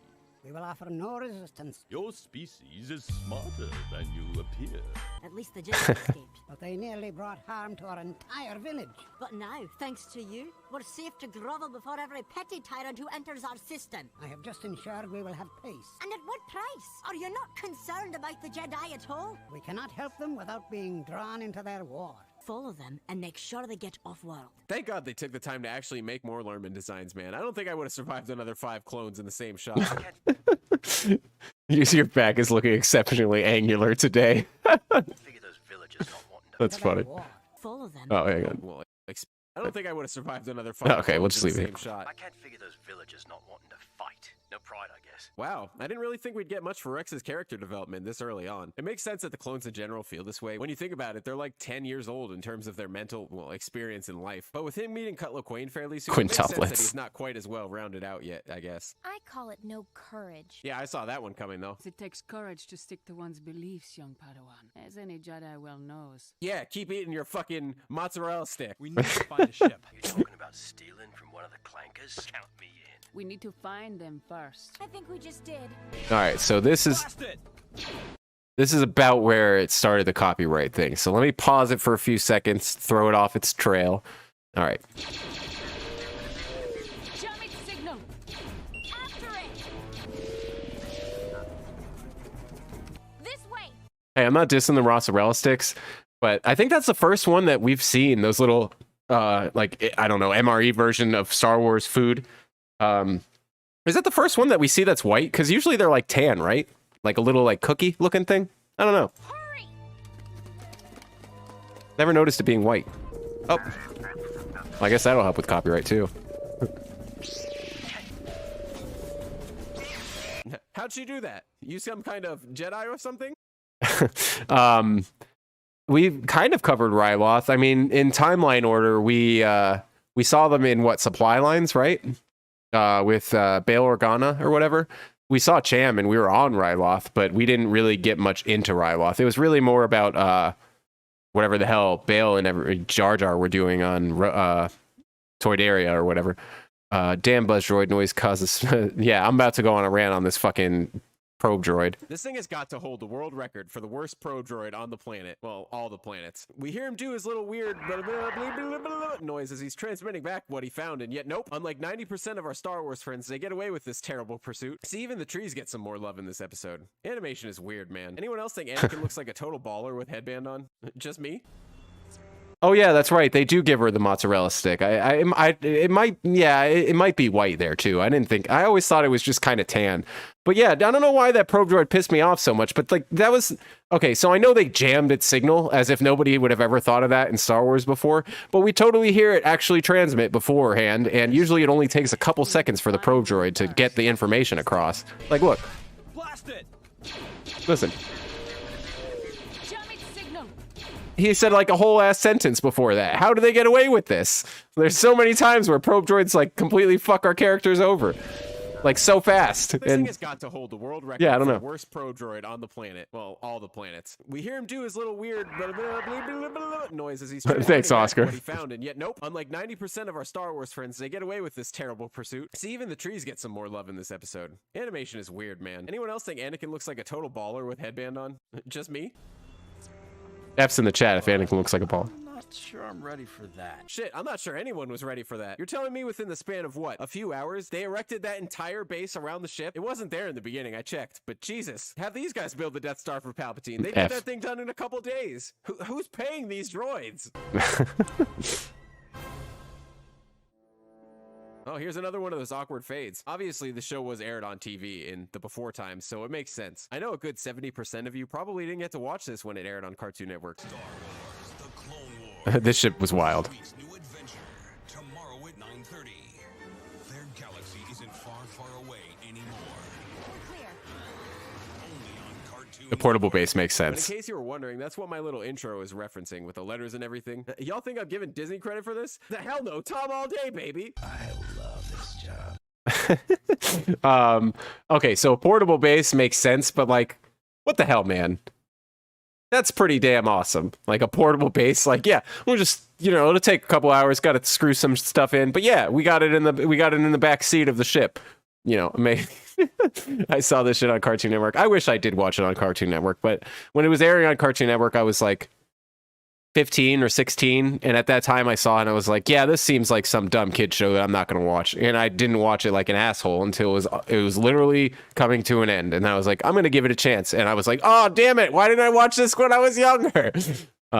Why does YouTube notification 2 hours after it's starting? What is happening? Okay, so Liam, we started the stream originally trying to upload the video to YouTube, but it keeps getting copyrighted. So I got so mad that I told you guys that I would just do a little preview for it before tomorrow. It'll probably be done by tomorrow with copyright, but yeah, I don't feel like waiting anymore. And yeah, It's like the Roman fortifications. True that. I mean, temporary cover is the thing. Knowing Star Wars is like a movable thing that deploys into that probably. Yeah, you know, I don't know.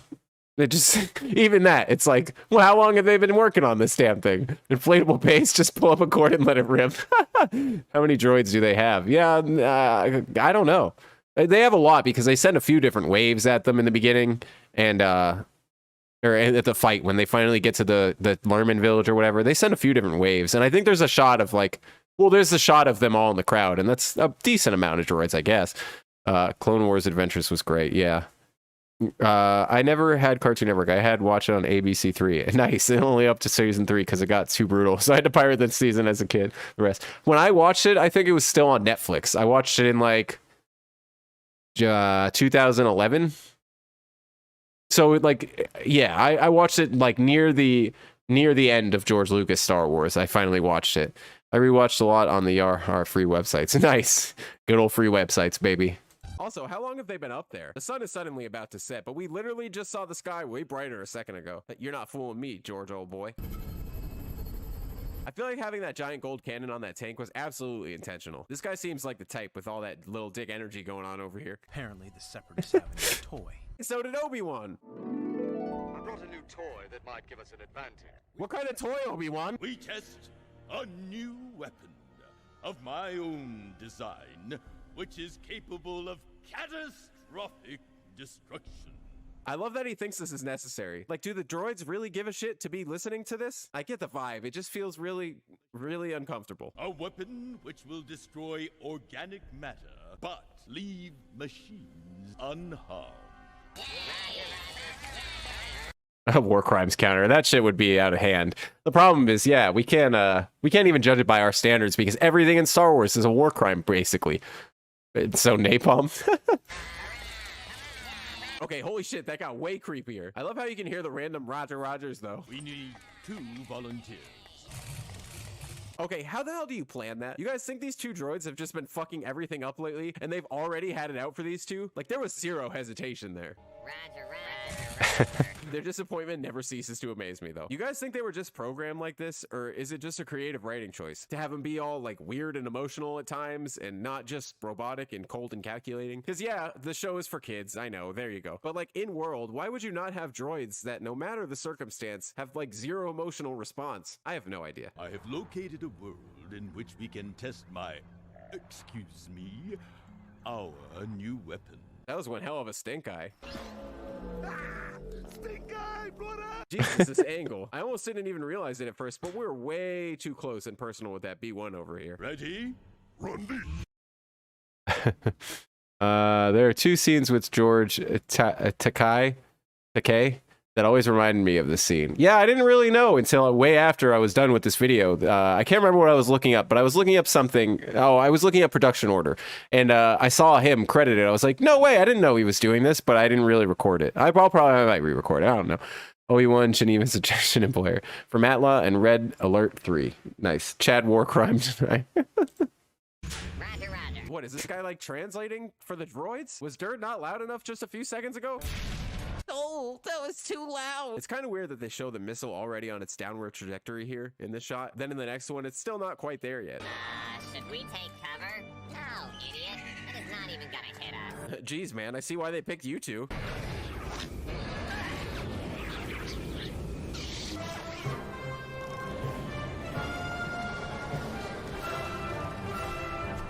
Shit like that, man, is what I think about when I watch Revenge of the Sith. I'm not really sure if this is canon, what I'm about to say, but I've heard for years that the reason they looked like they brutally turned her into Swiss cheese in the movie, even though she was French, it was because of how much respect they had for her, probably for more reasons like this. They wanted to make her death as absolutely quick and painless as possible, and probably knew that she also wouldn't have gone down like a bitch. Our only hope was Ayla Secura, our Jedi commander.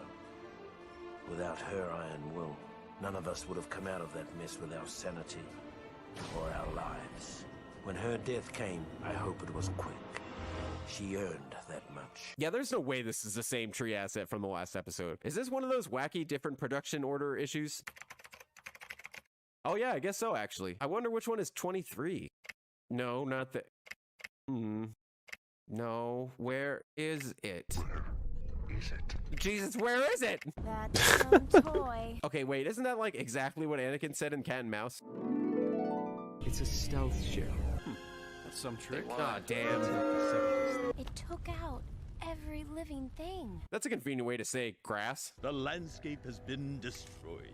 You know what though, bro? It kind of isn't. You can see these little fire animations over here, but shit, yeah, they didn't bother to animate out the grass and whatnot. Just when you think you know a Lucasfilm. I specifically chose this planet because it is inhabited.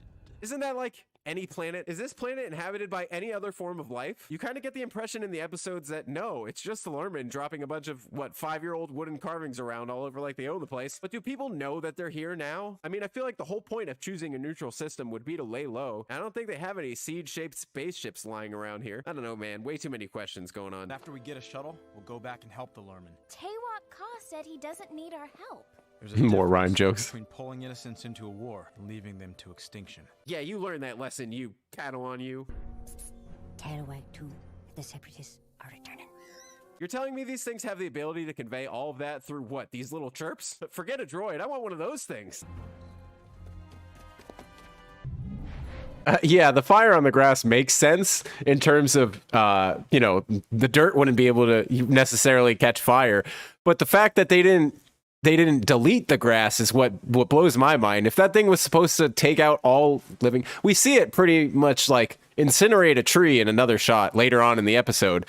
And yet they just didn't bother to animate the grass out where they made the fire. I don't know. It just kind of like, it kind of bothered me. It's like, how hard would that have been, Lucasfilm? Come on.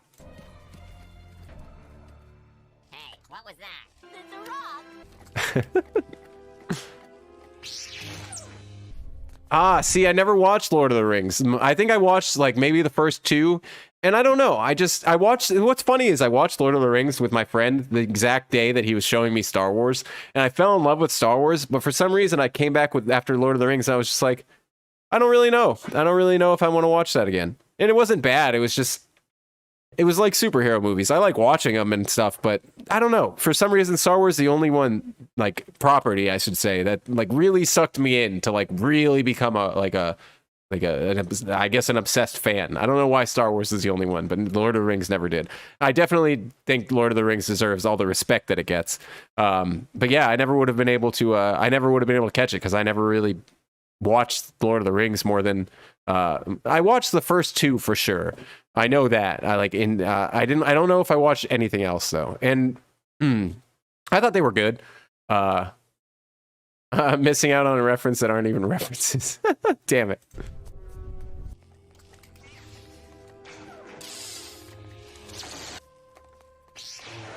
Fuck, that shot was cool. Is it weird that her lightsaber is casting a shadow here? No, right? Like, it would still do that. I think that checks out. I guess closer to the wall, maybe not. But yeah, kudos, animation team.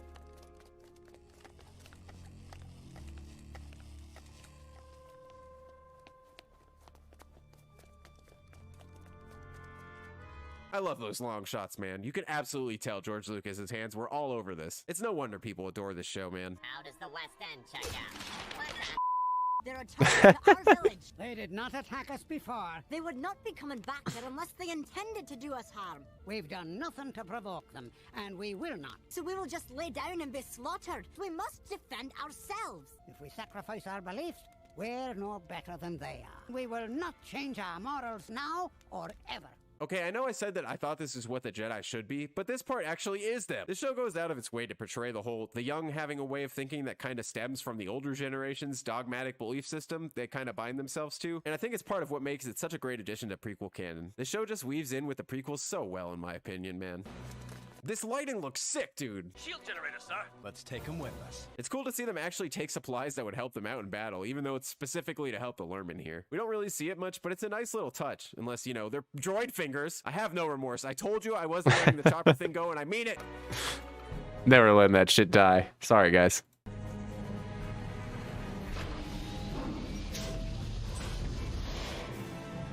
Oh, I think I forgot to cut this little segment out. Like, this doesn't That need to be little here. Music motif was fantastic. Oh, maybe it Junior. did. I'll praise Kevin Kiner all day, I swear. We need to get you to safety Okay, never mind. before they arrive. We will not abandon our homes. I can kind of get the whole sticking to your beliefs thing, but is running really that bad? I mean, now your houses are part of this useless tradition too? What did you do with the houses you left behind on your other planet? Come on, guys, let's get these shield generators in place. The shield generators actually say caution if you look hard enough. Is it just me, or does the color of Ahsoka look really off here for some reason? Like she's in the wrong lighting environment or something.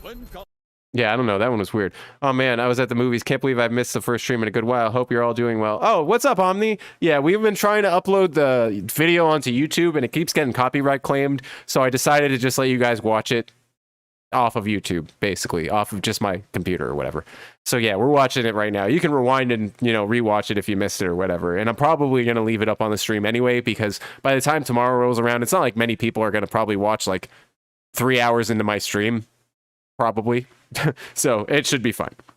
I do like the extent that the Clone Wars goes to explain shit in episode 3 and later Clone Wars episodes. Yeah, I agree. You're a visionary. Thanks, Omni. Live streaming shit to bend the rules. Yeah, baby.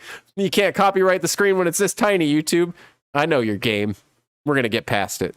Who sees how successful my weapon is against... Well, Omni, by the time tomorrow rolls around, I'm going to have probably this beat the copyright by then. So I'll have the premiere up. But yeah, you can just always rewind the stream if you don't mind these pauses and whatnot. Like she's in the wrong lighting environment or something. Who sees how successful my weapon is against civilian targets, I will no doubt be promoted. Okay, right. I love how this B1 is like, cool, I guess. You think you would care more about Dirt's promotion? I mean, we've seen them care about their own promotions. But I just got promoted! Jedi, what are they doing out here? Hey, stop what you're doing. Stop building that wall. Tear down this wall. What totally sounds like, please stop what you're doing, is apparently pray, stop what you're doing, according to the subtitles at least. Hey, stop what you're doing. You can stand by your beliefs, but let us stand by ours. Got him. My father is very strong-willed and set in tradition. Many others agree with me.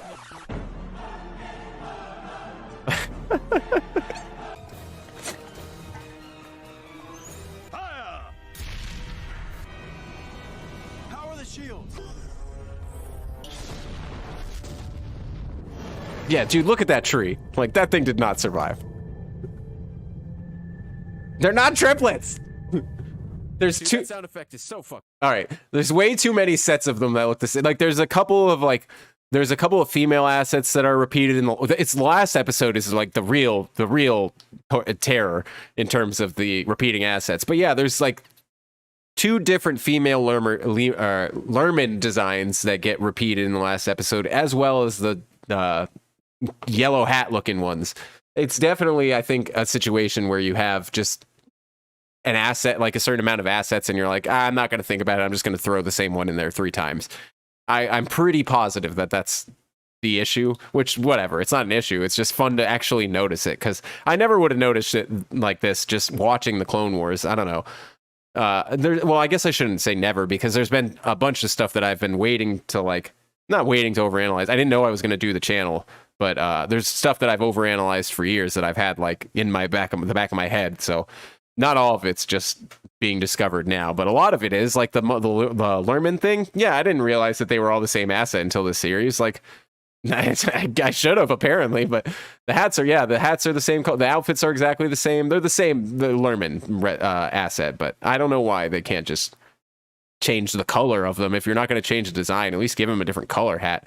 There's a small overanalyzing scene near the end of season 5, and I'm curious to see if you catch it. Oh, I like your style. I think there's one thing in season 5 that was like the solid, like it was like the nail in the coffin. Like, okay, I have to do the Clone Wars series just because of this little detail of information that I noticed in season 5 that blew my mind that they took the time to actually consider, and yet they can't design more Lerman. I like how the shell is sort of a cannon launched rocket propelled shell, which, if I may complain, is completely fucking impractical. The US stopped doing weapons like shot like this. It does look cool though. Yeah, for sure. And, you know, I guess it could be some weird Star Wars material that acts differently, but yeah, it is kind of silly but funny. Cool. That little whistle sound. Oh, wait a minute. I think I missed something.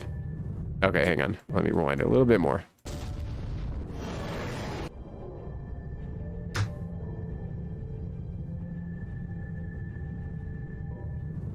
Dude, that sound effect is so fucking cool. That little whistle sound really makes the scene for me. Also, you can just barely hear the noises from the Phantom Menace where they're shooting at their shield. At least I think that's what that is. Squad 1. Yeah, upon further inspection, I'm pretty sure that's not what that noise is. But there is like these little dings that you hear in here that don't really line up with fire. That it was throwing me for a loop. And I thought they sounded like the Phantom Menace, and I realized that they don't sound exactly the same, and I didn't take it out. It's not something that the characters say in an earlier episode, but the animators leave it in a later episode. Oh, really? I don't know if I've there's a lot of things that have been popping up now that I'm doing this, like a lot of old like interviews, I guess, of them talking about the Clone Wars, and I could have easily watched those and I guess done myself a favor, but I'm just kind of discovering them now. But I haven't run into that one yet. Maybe they recycled the audio, who knows? That's kind of where I thought about it. Oh, give me 1 second, guys. I'll be right back.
All right, there we go. Sorry about that, guys.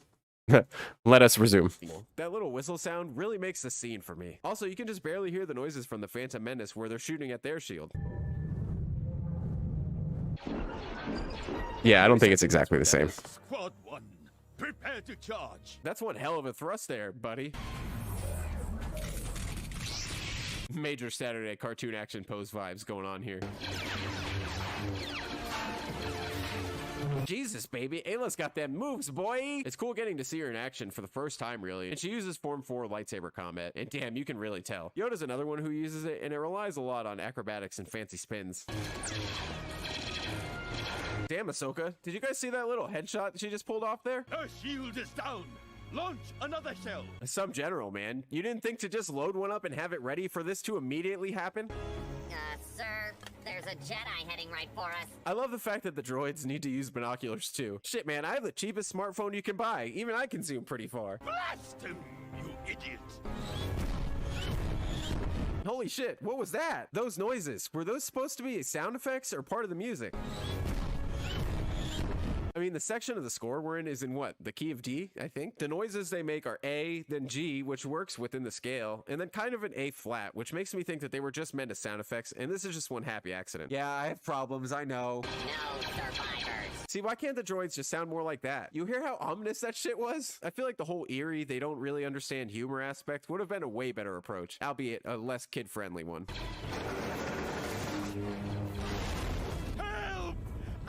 Defoliated. That line comes off way too funny for some reason. Jordan. What do you even mean here, dude? You just destroyed the canon thing, so I don't really think that's the right word here.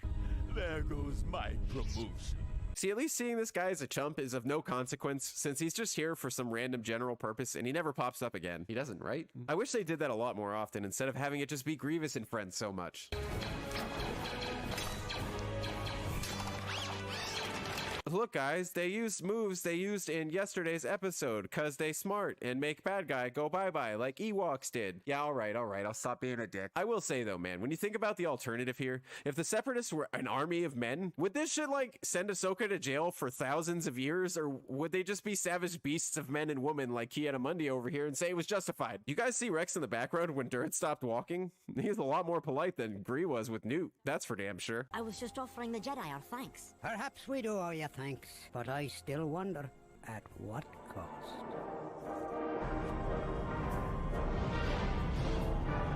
You know, your species really is smarter than you appear. This episode is a good one. Maybe not one of the stronger ones, but it does a better job than the last one did at establishing the Jedi is not as perfect as they'd like to be. It challenges beliefs head on, and it makes our heroes question what they're actually doing, protecting innocent lives before worrying about military involvement or whatever else. The animation just keeps getting better and better too. Which you know I'm here for, baby. Patron shout out! David, who some believe to be responsible We did for it. drawing Kit Fisto and Plo Koon using spice together all over the Jedi Temple. Drakmir, the only person left on Alderaan alive after its explosion by shoving their head into a fishbowl, Sandy Cheek style. In Friends Crumb, one of the last remaining members of the Max Rebo band. Will they outlive Rebo? Stay tuned. Marcus Fleischer, owner of the only dry cleaner on Cloud City that Lando trusts to take his capes. If he trusts him, who are we to argue? Mr. Snuffle, who once walked across the entire desert Thanks, at guys. Tatooine looking for an ice cream truck, only to realize he chased an entire sandcrawler all the way around the planet before taking his final breath. And Taylor Lynn, one of the only humans alive to know I have some random thing to say at the end of every episode as to why it's taking me so long, but life's been really kicking me hard in the nuts lately, and I promise it's not going to be this way forever. Thank you guys. I appreciate all of you guys watching, and like and subscribe if you're here and all that good stuff. You know, I gotta chill a little bit.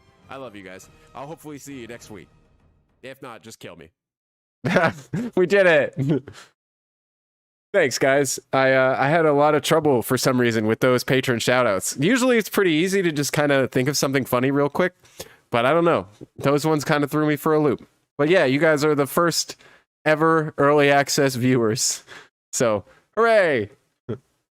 We didn't get copyright struck on our stream, I think. Yeah, seems like we didn't do anything wrong. So that's something. It only does that because the screen only takes up like a quarter of the screen resolution, so it accounts for all your chats and stuff, and it thinks that they're part of the video, and it doesn't get noticed. That's why Robin sometimes, when he gets frustrated and he gets copyright struck, he does that little "fuck you Disney" screen. It just makes the screen smaller. It's because of the size that it actually doesn't, it doesn't catch it. It's pretty obvious, I think. So yeah, I'm pretty sure within like a few hours, hopefully, I should be able to edit one down that's copyright approved, and you guys will probably wake up and see the premiere, or if you're on the opposite side of the world, you'll go to bed when the premiere. You know what I mean? But yeah. So he did this live stream for us to see the video, so we didn't have to kill him. That wasn't my intention. My intention was to show you guys the process of the copyright struggle, and it took so long that I didn't want to torture you guys anymore. So I was just like, you know what? Fine, I'm just gonna play it for you then. So old anime videos on YouTube vibes. Yeah, buddy, you might be onto something. I don't mind this, to be honest. Honestly, yeah, I thought this was kind of fun. Instead of doing early access, maybe we'll just do an early live stream of it, because it's kind of fun to be here with the video, because I get to explain my dumb mistakes, because there's a lot of things that I say and I just fuck up by accident. Like there's one thing in particular, every time I try and say every time I want to say, if you transcribe this from Orbesh, it's whatever. I always say translate. Whoa, thank you, Omni. I appreciate the super chat. Nice. That's, I think, maybe my third super chat ever. Nice. Thanks, Omni. What was I saying? I don't even remember. But yeah, it was kind of fun to do the stream. Oh yeah, because all my stupid things. So the transcribe translate thing, I always say it, and I know what transcribe means, guys. I'm not that. But when you're in the moment and you don't have a script and you're just kind of going off the cuff, like I don't realize that shit until I'm back, like editing it, and I don't go in and fix all the screw ups, guys. But you're gonna notice that kind of little stuff all the time. Try not to berate me for it, unless I call Anakin Obi-Wan or something, which I don't think could ever possibly happen. But not gonna lie, I'm in Europe. It's just I'm regularly awake at 2 a.m. Oh yeah, damn. Thanks for being here though, Link. It's so cool. Yeah, it was kind of fun to do this watch party kind of thing. Like, yeah, it was a little bit more fun. And also nice to have the extra commentary. Yeah, immediate feedback is nice. Honestly, I don't know. People suggest that all the time. Like, maybe you should just have, you should do this with more people. Hey, another super chat. Thanks, Jordan. You guys are the best, man. I love you guys. I don't know what the hell I'd be doing with you guys. I know I wouldn't be doing this, but yeah, I don't know. I've thought about like essentially outsourcing the overanalyzing side, but at the same time, it's kind of like, that kind of takes the fun out of it a little bit. Not the fun out of it. Like, it's fun to know this stuff, but it's funner for me to like learn about it after the fact, because otherwise it's less of, me just doing my thing. And I don't even know if you guys would, I'm sure more facts wouldn't like turn you guys off. So I'm sure it wouldn't make a difference in the end anyways, but I don't know. so far I've really liked just trying to tackle it with the only knowledge that I have in my head. And I think not even less magical. Yeah, maybe a little bit, but like it just seems, I don't know, less authentic. It's like, yeah, if I outsource it, that's fun and I'll be able to pack more stuff in that I wouldn't have packed by myself. But I don't really know. At that point, I'd rather you guys just make your own overanalyzing channels and I'll be there to watch them. You know what I mean? Like, I'm sure there's way more capable people to overanalyze this stuff than me. Obviously, you guys see all my limitations and knowledge, and I guess it doesn't really come into play with the show because you don't need Legends knowledge and whatnot. But I don't know. I don't really know. But this was fun. It was fun to do the like the feedback thing. It's also nice to have extra comment. Oh yeah, all from Omni. I know Omni sent a couple of them, and I love you, Omni. I appreciate that. I think there was one more. I think there was one other person that sent a super chat, and then Jordan just did, which is awesome. You guys are the best. I love you guys. You have a Venmo? I'd def help the channel out. I know you have a Patreon, but my card won't work on there for some reason. I don't think I have a Venmo. No, I think the only app like that I have is Cash App. But I'm not, I mean, I don't, you know, I appreciate you guys. Honestly, you being here, Import, is definitely more than I could ever ask for. Honestly, whatever makes you happy, dude. Nah, man, you're awesome. Just got to learn some things. Yeah, dude, I've learned so much from you guys just commenting on my videos and like explaining stuff, or like not even correcting me most of the time, but just throwing out like different information that I probably wouldn't have known otherwise. It's cool as hell that I've like, obviously I've learned a lot just on my own and doing my own overanalyzing, but I've learned so much more from you guys in the comments.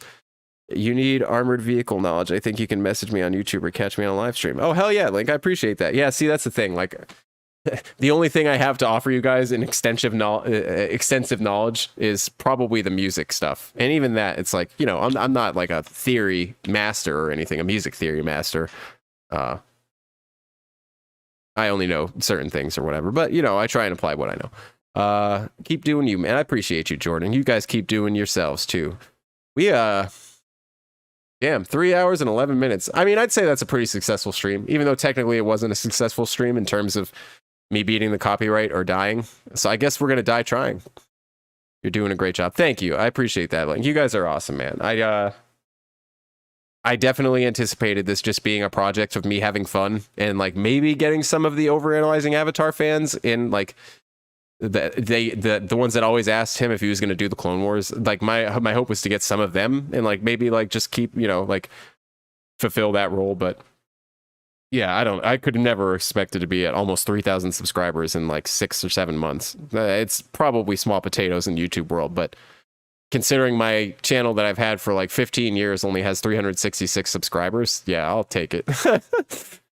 From a certain point of view, you did beat the copyright. That's true. That's true. This will be a stream that will remain on the channel forever. And despite the upload being copyrighted, we got to watch it anyway. Just bought the new Lego AT-AT or ATTE with Phase 2 Clody Rip Wallet. Nice. Keep this channel alive. I love watching these. Thank you. I appreciate that. I'm definitely going to keep doing it. Whether or not it's weekly is, I suppose it's up for debate, but hopefully the plan is we get to weekly status sooner rather than later would be nice. You know? Yeah. All right. I'll play some, whoa. Sorry, that was so loud. I'll play some music for a minute and we'll probably wrap up stream here in a moment. If that's cool with you guys. It won't let me do what I wanted, but hey. Oh, YouTube comment. Yeah, I don't know why people say that sometimes. Hey man, you're growing quick, strong with a loyal fan base. Keep at it. Thank you, dude. I appreciate that. I appreciate all of you. And dude, meeting like the other YouTubers have been cool too. Like you, Headhunter, and me and Hammer Kids pretty much got together when our channels were both at like less than 100 subscribers. So watching that process happen for the both of us has been pretty surreal. I'm really thankful for it. Was gonna do something funny, but it won't take my money. That's, damn it. It's all right, man. Have a good night.